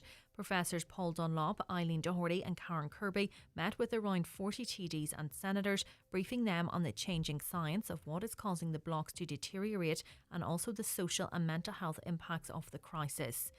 A verdict's expected today in the trial of a former British soldier accused of murdering 2 people on Bloody Sunday in Derry. 13 people were shot dead at a civil rights demonstration in the city in January 1972. Soldier F, who can't be named for legal reasons, has pleaded not guilty to both murder counts as well as 5 of attempted murder. 17 people are due before the courts today following a second night of riots at City West in Dublin. More than 300 Gardaí were deployed to the scene last night, with 3 officers injured. Taoiseach Simon Harris says legitimate debates and concerns surrounding immigration cannot be hijacked by those involved in the violent scenes. The Minister for Further and Higher Education says investment in education in Donegal continues. Minister James Lawless is in the county today to turn the sod on the Atlantic Technological University's new campus building in Letterkenny, which will include a new library and ICT centre. Donegal County Council is to write to Transport Infrastructure Ireland with a view towards addressing flooding on national primary roads. Councillor Donald Coyle raised serious safety concerns over the recurrence of flooding on main roads throughout the county as a result of heavy rainfall. The council says it will conduct a survey of the routes and carry out potential interim works. And the Northern Ireland Executive has been urged to invest more in the community and voluntary sector. Foyle MLA Ciara Ferguson told the Assembly this week that such funding enables people make decisions in their own communities and shape their own future. Those are the latest headlines. We'll be back with an update again at 12 noon. Thanks so much, Michaela.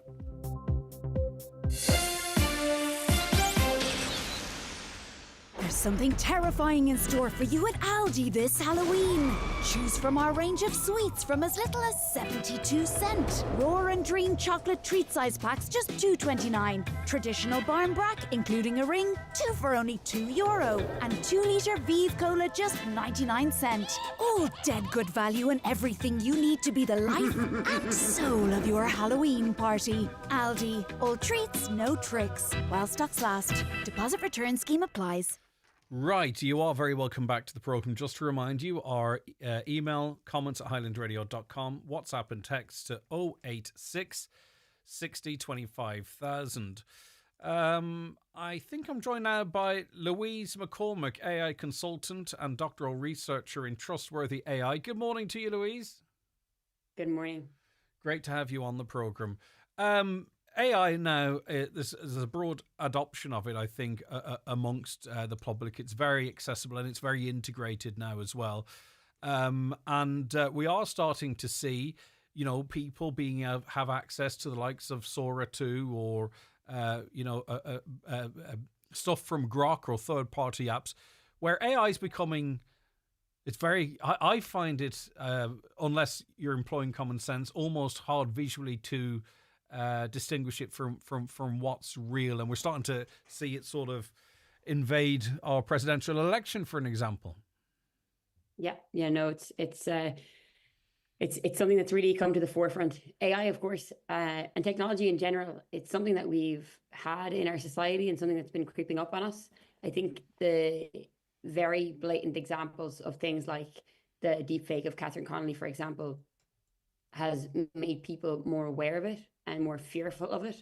But realistically, this has been a real problem in our society since, before Cambridge Analytica, which is the data scandal about how data was being used to influence elections.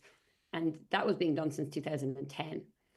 So that didn't stop in 2010 just because, Cambridge Analytica scandal came out a couple of years later. This has been a huge problem. It's very obvious now to people, but it actually has been a huge problem for more than 10 years. Yeah, I just was looking at ChatGPT launched its new browser. So the whole idea is that, you've got your phone in your pocket, but also it's keeping track of your search history and all that type of stuff. And, someone more intelligent than me once said that, if something is free, you're the product.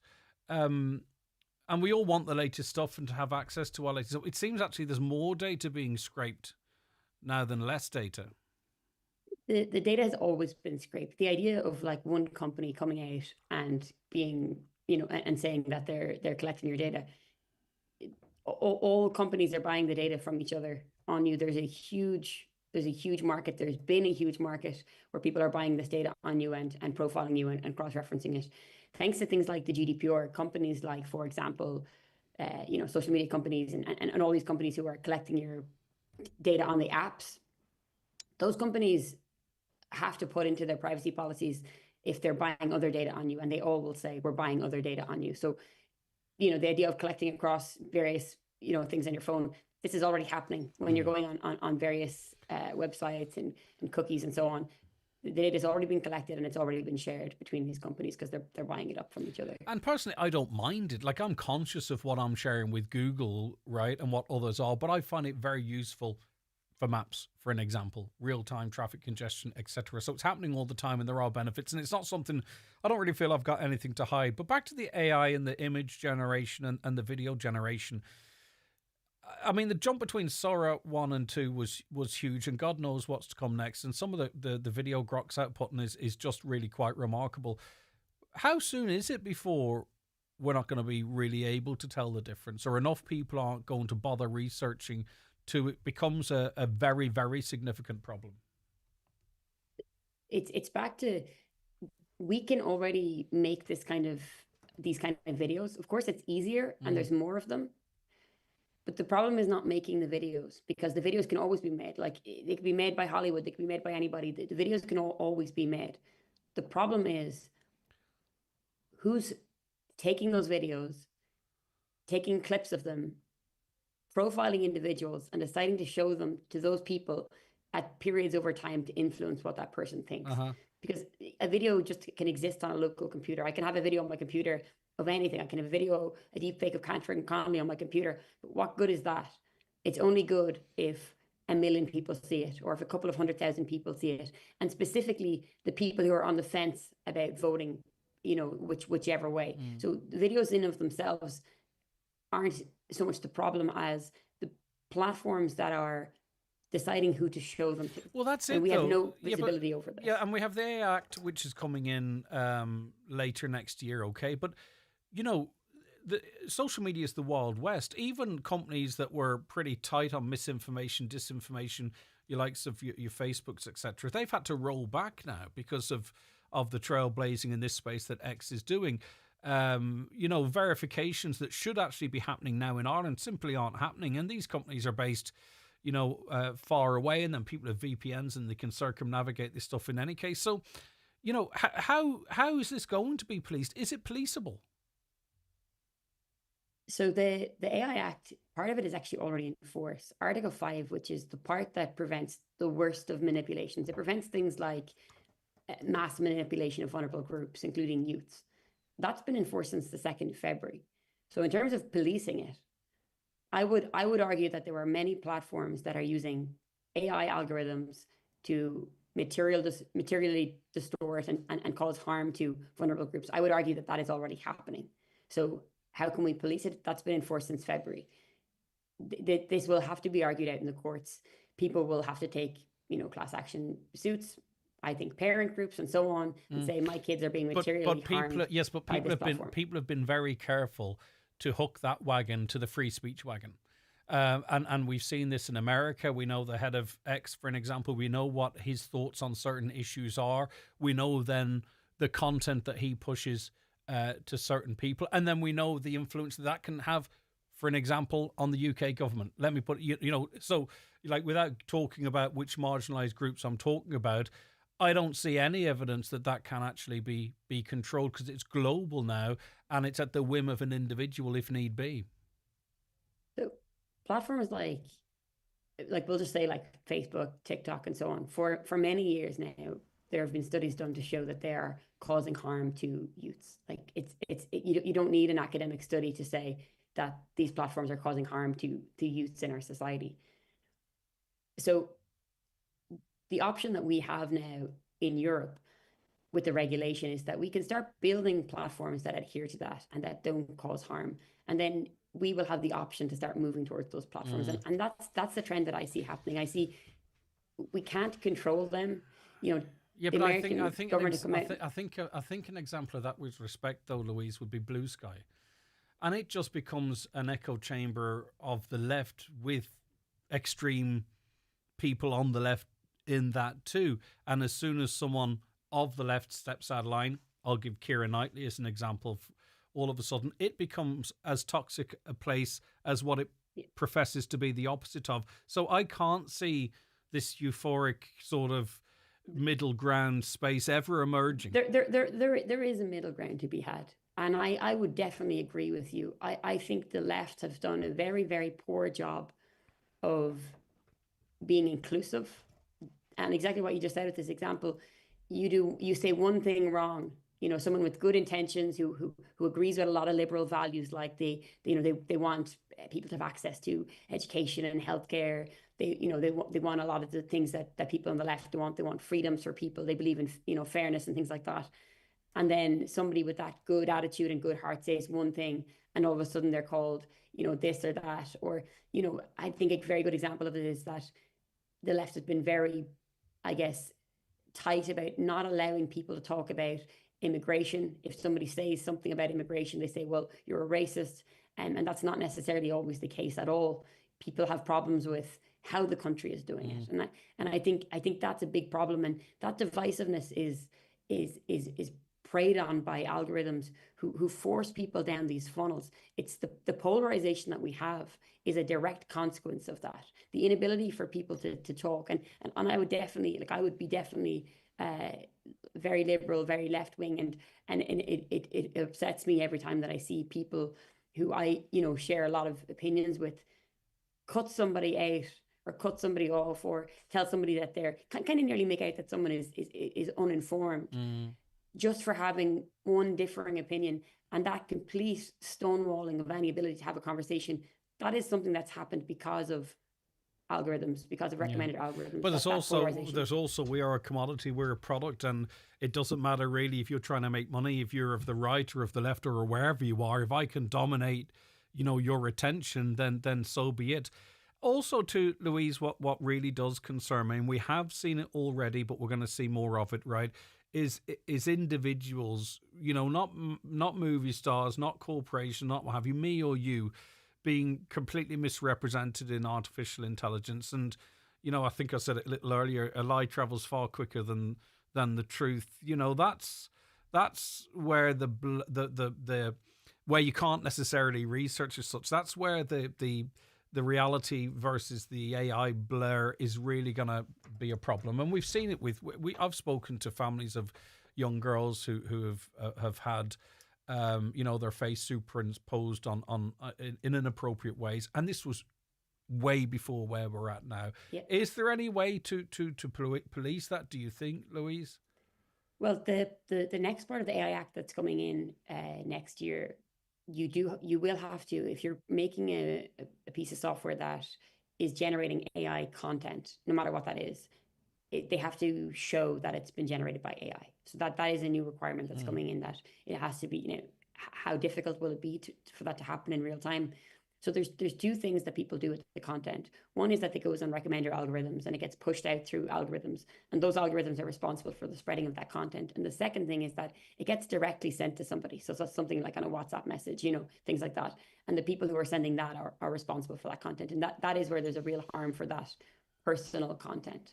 And I think, and I've been working in this space for a couple of years. I've been working with AI actually for many years, for maybe 7 or 8 years. But I've really just been looking at it for my PhD on how we can evaluate the impact of it just over the last 3 years. And where I've come to in terms of I've actively been building a tool to evaluate the ethics and the impact of an AI system. So that's all I've been doing. And what I've come to as a conclusion is that you cannot replace core human functions, such as the publisher of a newspaper who decides what content people see, which is an algorithm. You cannot replace that function safely with an algorithm. But if any core human yeah, functions, but you cannot replace them with an algorithm safely. If you have a national newspaper that's, very anti-opposition, or if you have Fox News or that's very sort of pro-Trump, for an example, is that not an algorithm? Effectively, no, that's a person, and you have a choice then to go and buy whichever newspaper you want to buy. That's your free choice, and you can say, I like this journalist, I agree with that. I get you. Okay. And I'm going to go have a look at that. What's happening on algorithms is far worse. It's nudging. they can profile you in real time, understand your politics, and influence you in a way that is impossible to do from a journalist. Yeah. The lack of transparency and the manipulation that can happen on algorithms. Yeah, to and one vulnerable thing that groups, worries me, and anybody. Yeah, exactly. I mean, you might get a teenager who's feeling mentally vulnerable, and they might search one thing on TikTok, but they will be bombarded with very poor mental advice potentially, because that's It's this assumption as well that they don't even need to search something. They just need to go and start scrolling. I know, but just based on the pauses that they do. And I'm sort of when I say it comes back to it's not them. It's not a rabbit hole. No, it's not them directing it. Of course, no, but my point is I'm capturing that in with search as well. To be honest with you, the point being it's the fact that the algorithm is set up to target regardless. There's no ethics there whatsoever. But listen, it's been very interesting speaking to you, Louise. Thank you so very much for your time. I've just cut her off just as she was about to say something. My apologies. Maybe we might check back with Louise just in case there was a piece of work that she wanted us to direct you to or what have you. That was Louise McCormick, AI consultant and doctoral researcher in Trustworthy AI. How often do you use AI? Like, I'm using it all of the time, not through work, but just generally through, like, I'm finding myself interacting with it multiple times a day. I can't trust it for work because of the sources it draws from. So you could end up getting some sort of depending on what platform you use, a particularly liberal or particularly conservative or what have you. But just in general stuff, general day-to-day life, I find that I'm using it all of the while. And now, very soon, if you've got your Google's Home speakers, Gemini will be integrated. Their AI software will be integrated into them. So how you communicate, with those devices will be very much more conversational right in your house. So if you're not using your phone in that way, you certainly will be with your smart devices in the not too distant future, where they're, as I say, communicating with you in a almost human way. Okay, is it scary? I don't know. What do you think? 086 60 25,000. I don't worry for me. I worry for those that come behind me, that the world that they're growing up or being born into. At Hidden Hearing, we believe you should keep hearing it all. Keep dancing. Keep celebrating. Keep laughing. Keep being you. Call 1-800-370-000 or go to hiddenhearing.ie and book a free hearing test today. Hidden Hearing. Your hearing is our expertise. The High Kings are back this January with their Rocky Road Tour. One of Ireland's favourite folk groups live in concert at the Mount Errigal Hotel, Letterkenny on January 2nd. The Millennium Forum Derry, January 3rd. And Belfast's Waterfront Hall on January 4th. With new songs and classic favourites and energy only the High Kings can bring. Tickets on sale now from the venue box office and Ticketmaster.ie. Presented by Joe Gallagher Entertainments. This Halloween, Cost Cutter is full of frighteningly good value. Sink your teeth into O'Donnell's Crisps, just €2. Creep away with a selected range of Swizzles and Haribo Minis and Cadbury's Treat Size from $2.50. And keep the fire burning with Zip Starter Logs, only €2. Cost Cutter, the beating heart of the community. Thinking of changing your floors? Why not see what Florid Letterkenny has to offer? Florid have a large selection of solid, semi-solid and laminate click vinyl wood flooring, together with a fantastic choice of parquet, herringbone flooring, all at incredible value. Don't delay. Call Florid today on 087 161 7008. Milk price cuts cost farmers millions. In this week's Irish Farmers Journal, we analyse the impact of global dairy markets on your milk checks. Beef prices climb as Christmas buying begins. New record prices set at suckler sales. Find out why Irish farms are going to stay in male hands. Get these stories and more straight to your doorstep with an Irish Farmers Journal home delivery subscription. Sign up today for a free pair of Dunlop wellies worth €88. Visit ifj.ie/radio. With TUI, there's more choice than you think. Beach days or a city break. Weekend in Rome? Booked. Fly from your local airport? Of course. Just a hotel? Got them too. Number of nights? Take your pick. Tailor your trip with more options and more choice. TUI. Live happy. Shekelatha ama Highland Radio. Arna Dortugat ag Airgrid. Uproar agus forbor an go letrahas na Héireann. Airgrid. Pobl a gluachtu, éire a gluachtu. Tá sé The time now is 22 minutes past 11. You're very welcome back to the programme. Dara Nolan's a multimedia reporter with the Irish Independent. He joins me now. Good morning, Dara. Good morning, Greg. How are you? I'm doing good. Last night was I suppose, the second night of riots in Dublin, centering on the City West Hotel. And Gardaí have been really quite, active and vocal about what they believe to be going on. Yeah, they have indeed. Language from the guards that I don't think we've really seen in the past, making it very clear that they feel most of the people that were there, both on Tuesday night and last night, were there to cause trouble, were there to commit acts of violence, and also pointing out as well that an overwhelming amount of the people that are there are young men and young male juveniles who are being described as kind of recreational protesters, is a term I've seen bandied about this morning. And the guards just making it very clear what they feel is going on, and also issuing warnings to people saying, if you're planning to go to City West and planning to cause trouble, maybe don't, maybe reconsider, and also that for younger people that it may affect your future as well. So what we're hearing coming from the guards is certainly very very forceful, yeah. I think most of us have watched quite a bit of footage, be it live or otherwise, Dara, and you were out on the streets. How would you frame what you saw? Last night, I would say it was tense, but not quite as chaotic as Tuesday. There were smaller crowds outside City West last night, and guards were taking a different approach than Tuesday. So on Tuesday night, when we were at the scene, what we saw was a huge bottleneck of hundreds of people that had built up in the driveway leading to the entrance to the City West complex, and that's where guards set up their barrier at the end of that driveway, about a half a kilometre away from City West. Last night, the barriers were set up at the very front of that driveway, and what guards were actually doing from shortly before 7 o'clock was moving people along away from that main road directly across from City West under Section 8 of the Public Order Act, and telling people that they can't congregate there.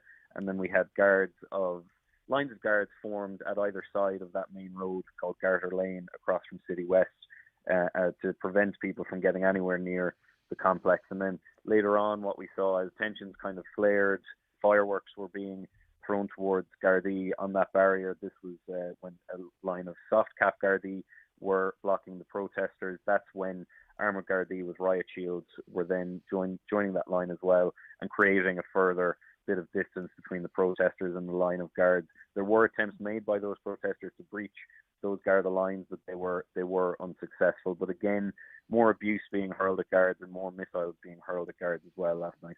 I think the fact that the water cannon hasn't been used either night, I don't believe it was used the night before last. You can correct me on that.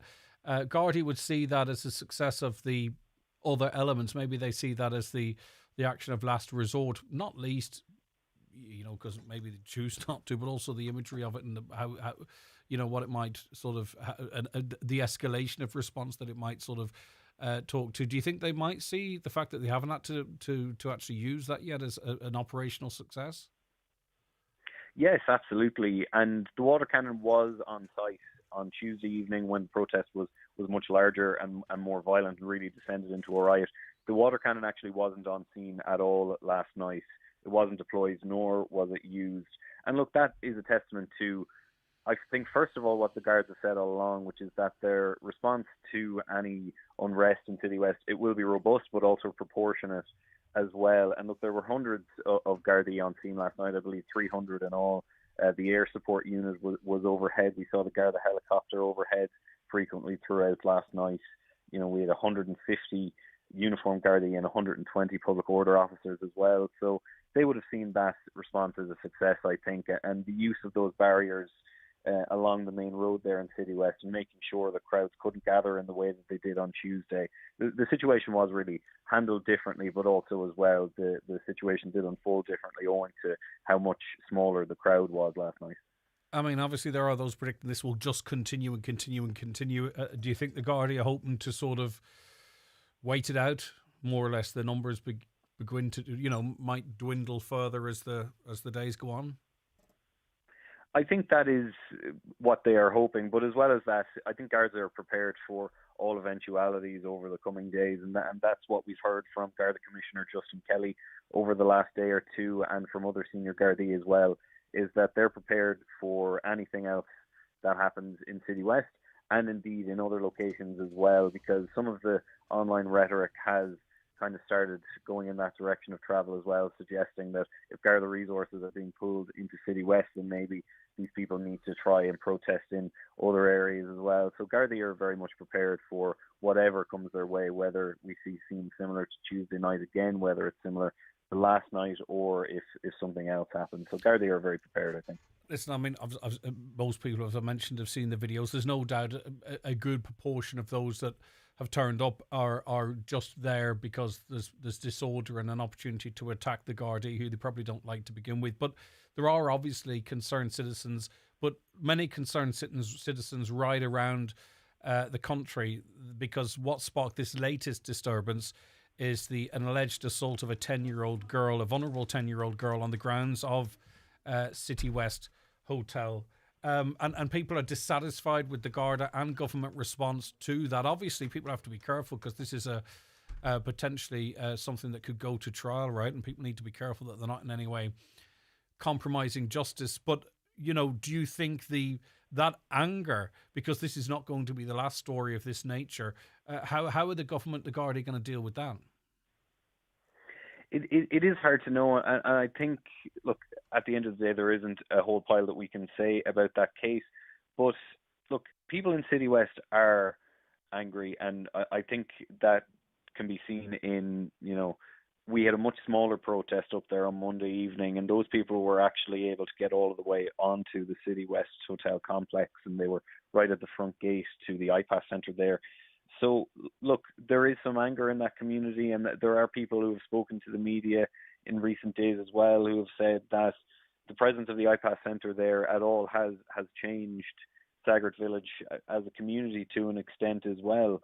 And the pressure, I think, is on now. The pressure is on the Justice Minister, Jim O'Callaghan, and on the government to ensure that issues around immigration are handled in the way that they ought to be.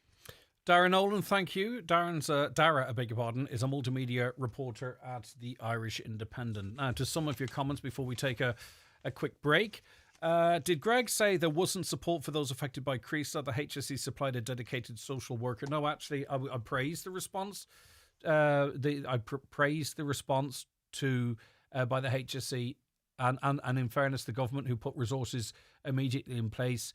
That was the correct way to do it. I mean, obviously, there's going to be those that maybe think it didn't go far enough, but no, I use that as a good example as to how maybe we could deal with the trauma, and I'm not conflating the two issues, but the trauma and the damage to young people and their parents as well, and their grandparents. So no, I didn't say there wasn't support. I actually used Greece as an example of how we can react when we are motivated to do so. A caller says, how do you fill out the house value property tax form if your house is, they say mica, but defective concrete? Good question. There's a lot of people out there in the same boat.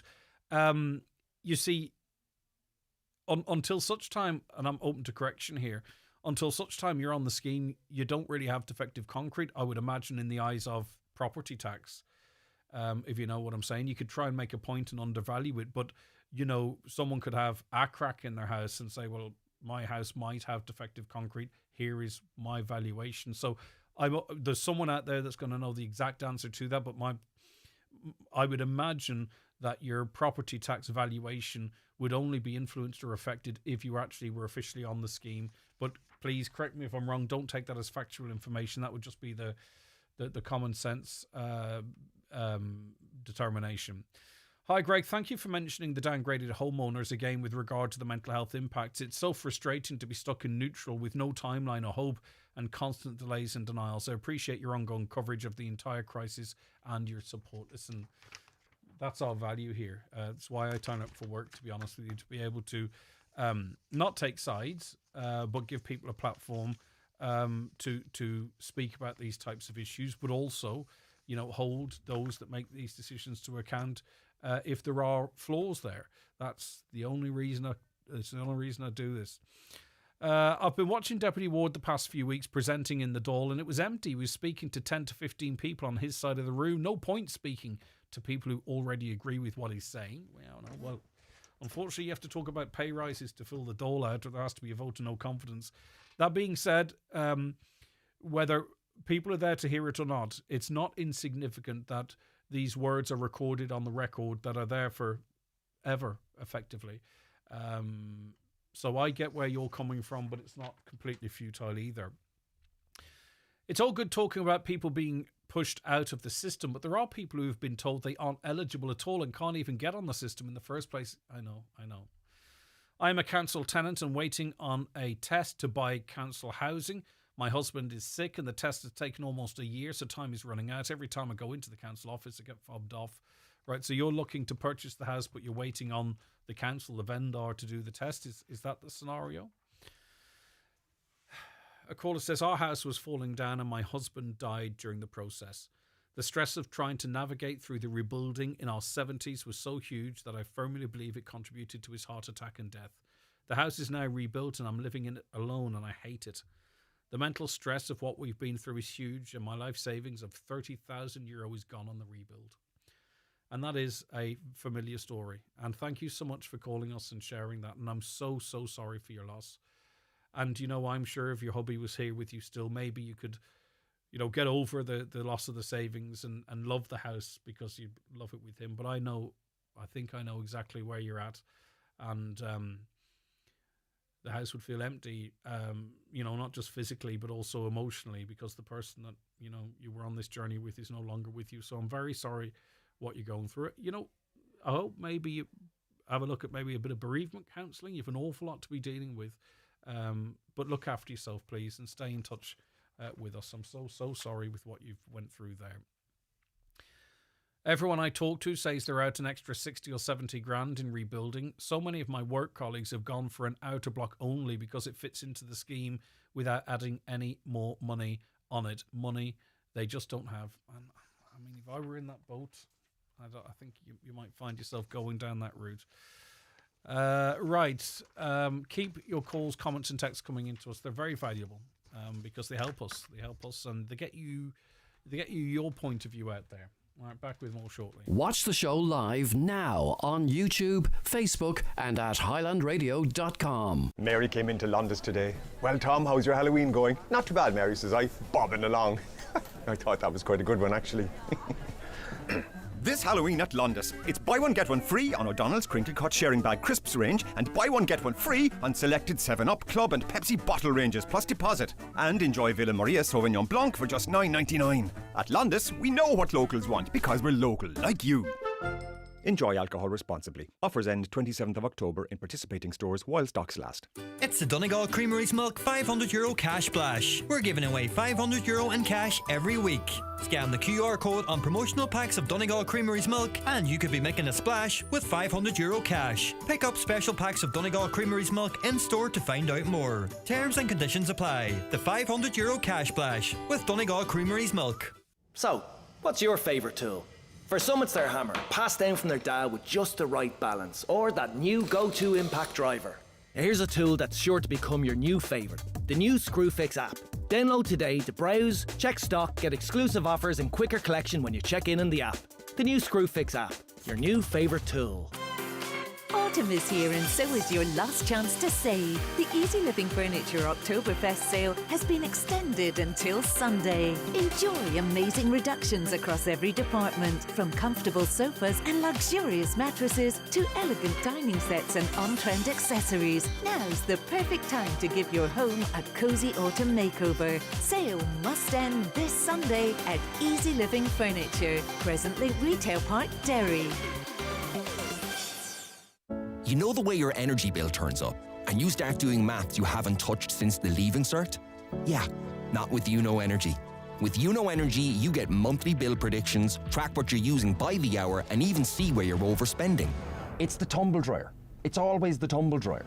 With Uno Energy, it's all in the app. Simple as. So instead of guessing, you're actually managing your energy.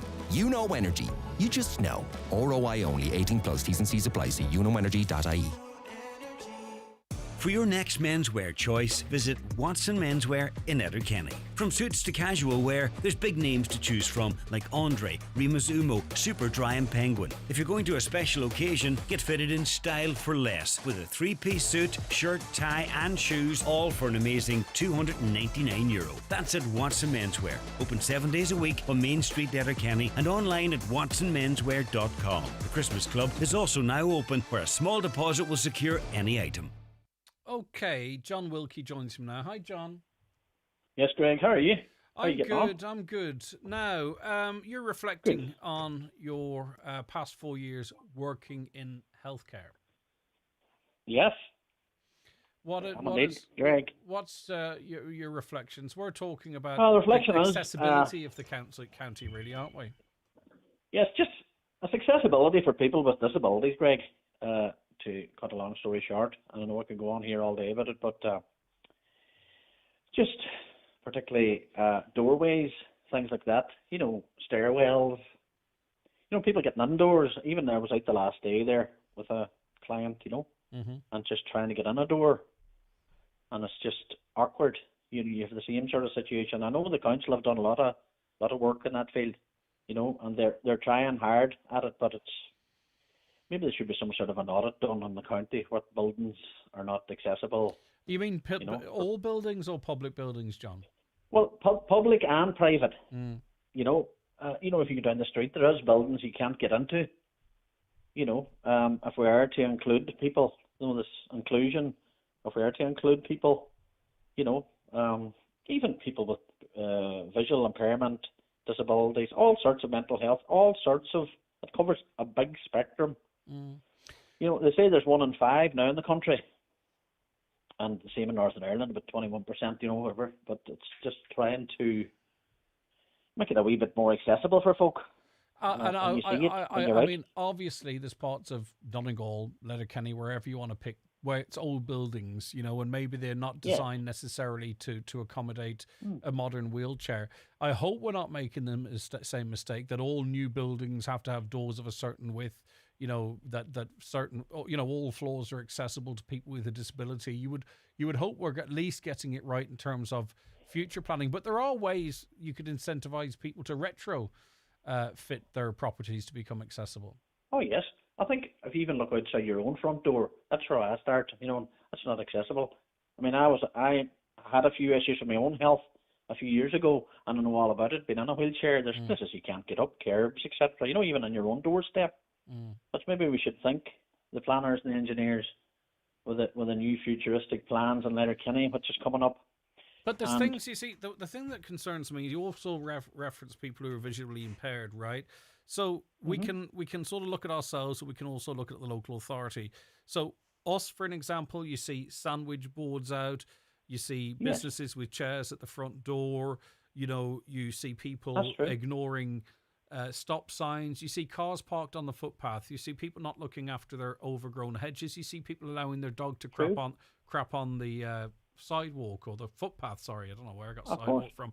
Right, so we could actually today make the life of visually impaired people easy. We don't need to widen doorways necessarily. We don't need to do this, that, and none.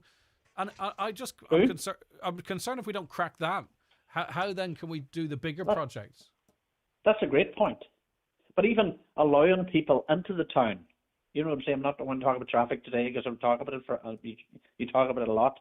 But even people that have disabilities have money to spend, and if you can't get access to a shop or a pub or sort of a hub or a hospital or a day centre, you know what I mean?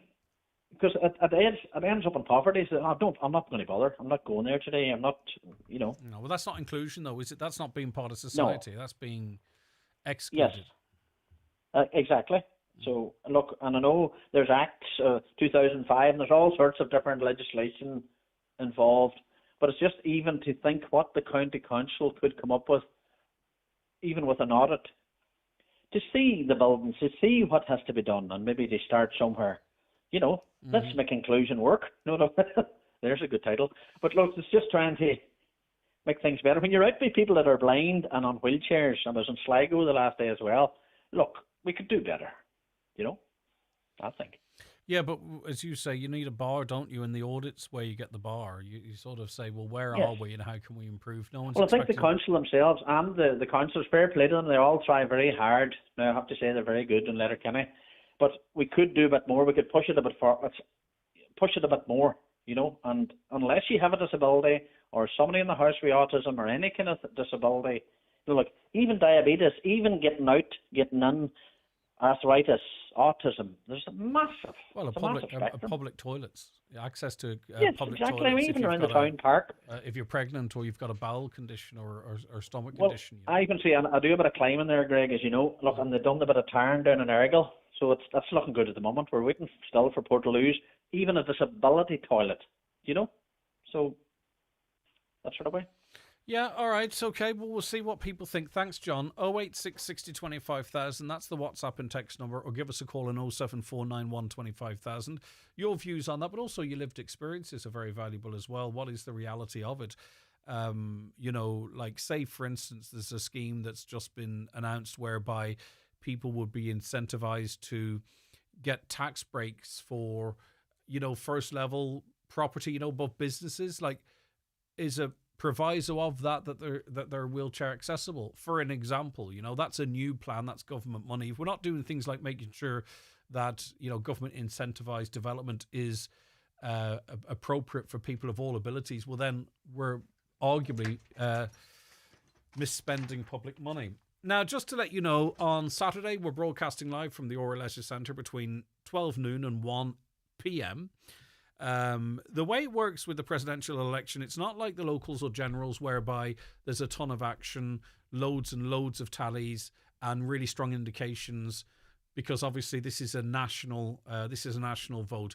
But we will have access to tallies down there. How complete they are remains to be seen. No pressure on the guys, but we'll certainly get a sense where Donegal's voting during that hour. Is it Catherine Connolly?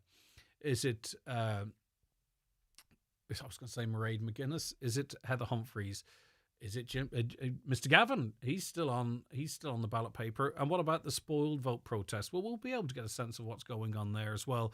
And also we'll be getting a sense of what's happening nationally as well. So I'm going to be there. Michaela Clark is going to be there reporting on the ground for us as well, getting a sense of what's happening. We will also have Dr. Joe Kelly will be joining us, and Paddy as well. He'll be joining us as well. So we'll have, why am I saying as well so much? They'll be with us to run through exactly what's happening, talk about the campaign, talking about the vote. We should get some sense of the turnout as well. So there'll be lots to chat. It's a short, sharp shock for you from 12 noon till 1 p.m. Paddy Rooney, Dr. Joe Kelly, Michaela Clark, and myself. You'll be able to watch that show as well, by the way. So if you are watching, it's always good if you can like and subscribe or share the post, help spread the love. But also you can hit the bell and it'll tell you when we're live, be it this show or whether John Breslin's doing an interview. Tommy Rosney does lots of online stuff. Who else? Rula Bula, plenty of online stuff there. You can watch the DL debate. You can watch the score a lot of the time. Who else? Monday Night Sessions. They love to stream out live as well. Who else am I missing? I don't want to miss anyone out, but there's lots of people doing lots of great work in terms of giving you different types of content in different ways. Right, 086 60 25,000, that's the WhatsApp and text number. A caller says, the government don't seem to understand how scared young women are. These young men arrive and no women with them, and some not fully checked. I don't agree with the violence, but the government are to blame for it. All that comes in from Cecilia. I think that probably sums up Jean Corrin, streams a lot as well. That sums up what a lot of people are feeling, Cecilia. You know, it's not a controversial point of view. We get it all the time. We've gotten it for quite some time. And there's not a great deal of work done to let people learn about each other. Maybe some of the, is the fear always justified? Obviously not. Not all people are bad people, but what is done to try and address any of it? People are moved in en masse into one big building. It's often a building that was important to the community, so people are peed off there. People in the community are struggling themselves to get roofs over their heads, so they're peed off. They're not racist, they're just angry. They're struggling to make ends meet. The 300,000 people in ESB arrears, and then you've got lots and lots of people that have come to the country that don't even have to worry about that. You know, some groups of individuals get, 600 quid towards their rent, and you're competing with them in the same rental market. You don't hate the people, but you don't feel it's fair. And then you know nothing about the people, and then you're told they're being deported if they're not don't have a right to be here, but they're not. That causes anger. There's a lot going on there, and unless the powers that be get on top of it, it's not going to improve anytime soon. And you're not going to be able to imprison everyone. You're not going to be able to do a lot of stuff that you might think will quell it. It won't. It only adds to the anger, and these people that end up in court become heroes of sorts.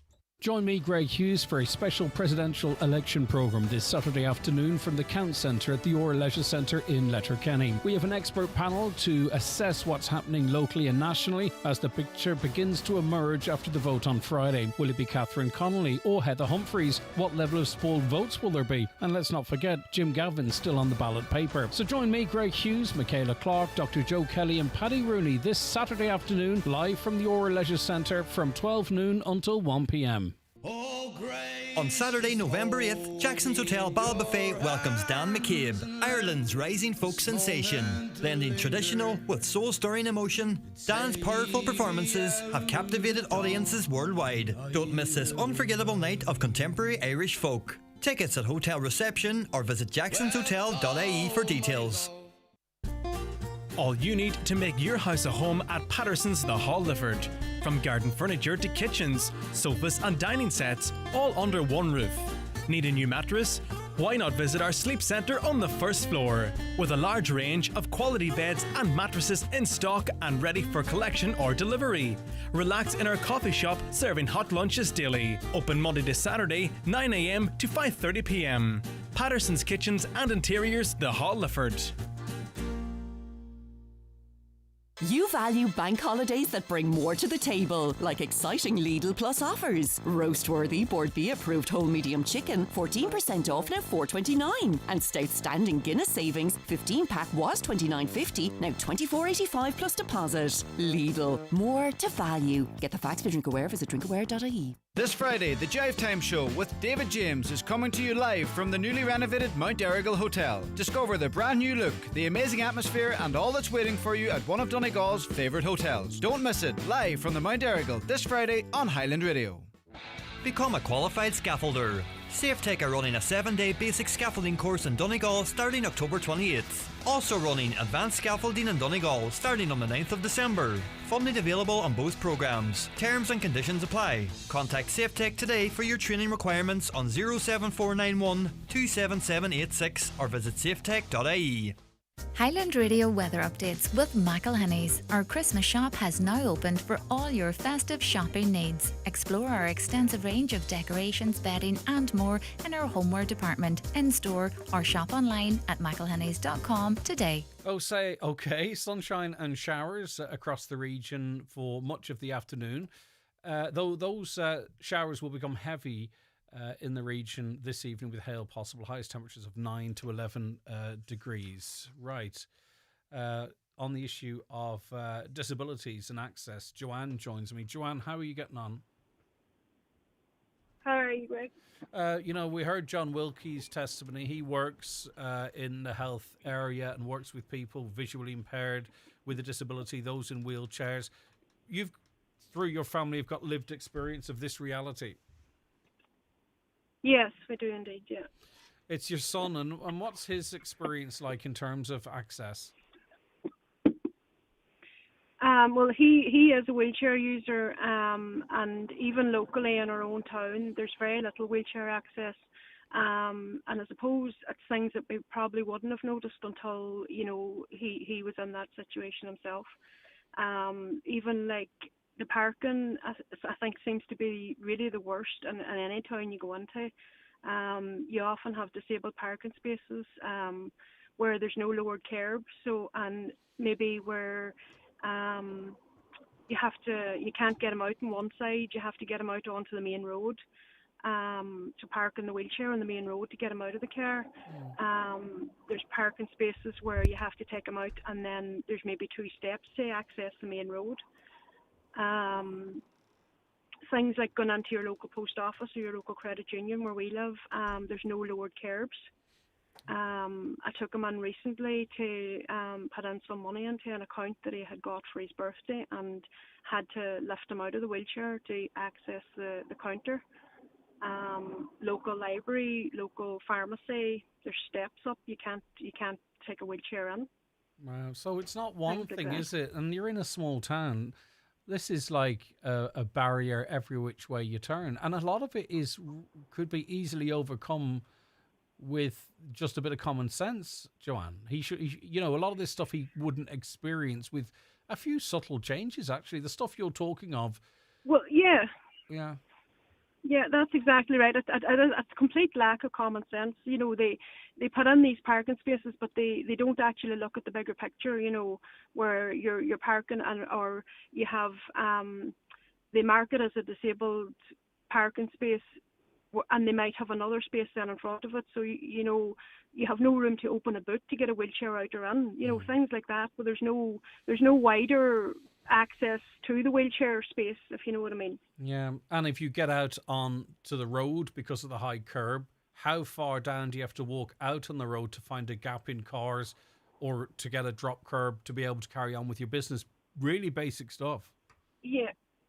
Yeah, really, really basic stuff, and that's what's so frustrating about it. And it seems to be in any town, and the lack of toilets or changing facilities is a major issue no matter where you go. Yeah. He obviously can't access a toilet, and he doesn't use a toilet in the conventional way. Yes. So he needs a changing bench. Trying to find one, it's nearly impossible. We were recently. Go ahead, Joanne, please. Sorry, go ahead. No, I want to hear your experience. No, well, I was just going to say we were recently abroad on holidays, and the difference over there was it was day and night. No matter where you went, you had access to toilets, whether it be on beaches or in towns or anywhere. Even accessing the beach you didn't even have to think about it. Yeah, whereas here, thanks to great local work, one wheelchair on one beach is a news story. That's. Yeah, that's it. Yeah. And as a mom as well too, and for your son's sake, like, you just want him to have as integrated a life as possible. That's there's nothing that you've said at all is about special treatment. It's literally just about him being included. That's all. Yeah, and that's the thing that's more annoying, I think, in his case, because he's very capable and very able to do a lot of things himself. Yeah. And he's just he's just coming into his teenage years now, where he'll be looking to go out with friends and that sort of thing. And I mean, it's just not possible. All my other children were able to do it. They were able to go and go up the town and meet their friends, or hop on a bus and meet someone at the cinema, the way things are, that's not going to be possible for him. Yeah, which is very difficult because, obviously you're here guiding him as a young teen. But, are things going to improve when he's 25, 30, 35? Maybe when you're, God forbid, not there to assist like you're assisting right now. Do you know what I mean? Are we preparing our towns and villages for his independent living when that time comes? Yeah, no, it's definitely not happening, and it shouldn't. As you say, it's very small things. It's a bit of common sense. It's a bit of forward thinking. It's a matter of maybe the planners taking someone who uses a wheelchair or who has the difficulties that we're talking about, and walking around with them and getting their perspective on it, rather than sitting at a computer screen and saying, oh well, we'll put a space here and we'll put a space here. Yeah, box ticking, saying, Rob, well, there's 3 parking spaces there, that's that job done, next town please. Yeah, job done. Yeah. Okay. Yeah. All right, Joanne, it's frustrating because I can imagine how it must feel. You just want your son to have the same experiences as much as possible as everybody else. But even in a small area like yours, where things could be gotten right, they're not. And it was astonishing listening to you, the list of just everyday stuff able-bodied people might take for granted that your son's not able to access in the same way, and he could with the right attitude. Joanne, love to all. Thanks very much for coming on, and it's nothing like hearing the lived experience to help people understand exactly what we're talking about. So I appreciate you sharing that. No problem, Greg. Thanks. Okay, and best wishes to your son. Thank you very much indeed. All right, that is where we leave it for Thursday's 9 till noon show. Thank you so much to all of you for listening, and those of you who watch the show. It is very much appreciated. We'll be back tomorrow morning at 9 with the Friday panel and loads of other stuff to keep you informed and entertained for 3 hours.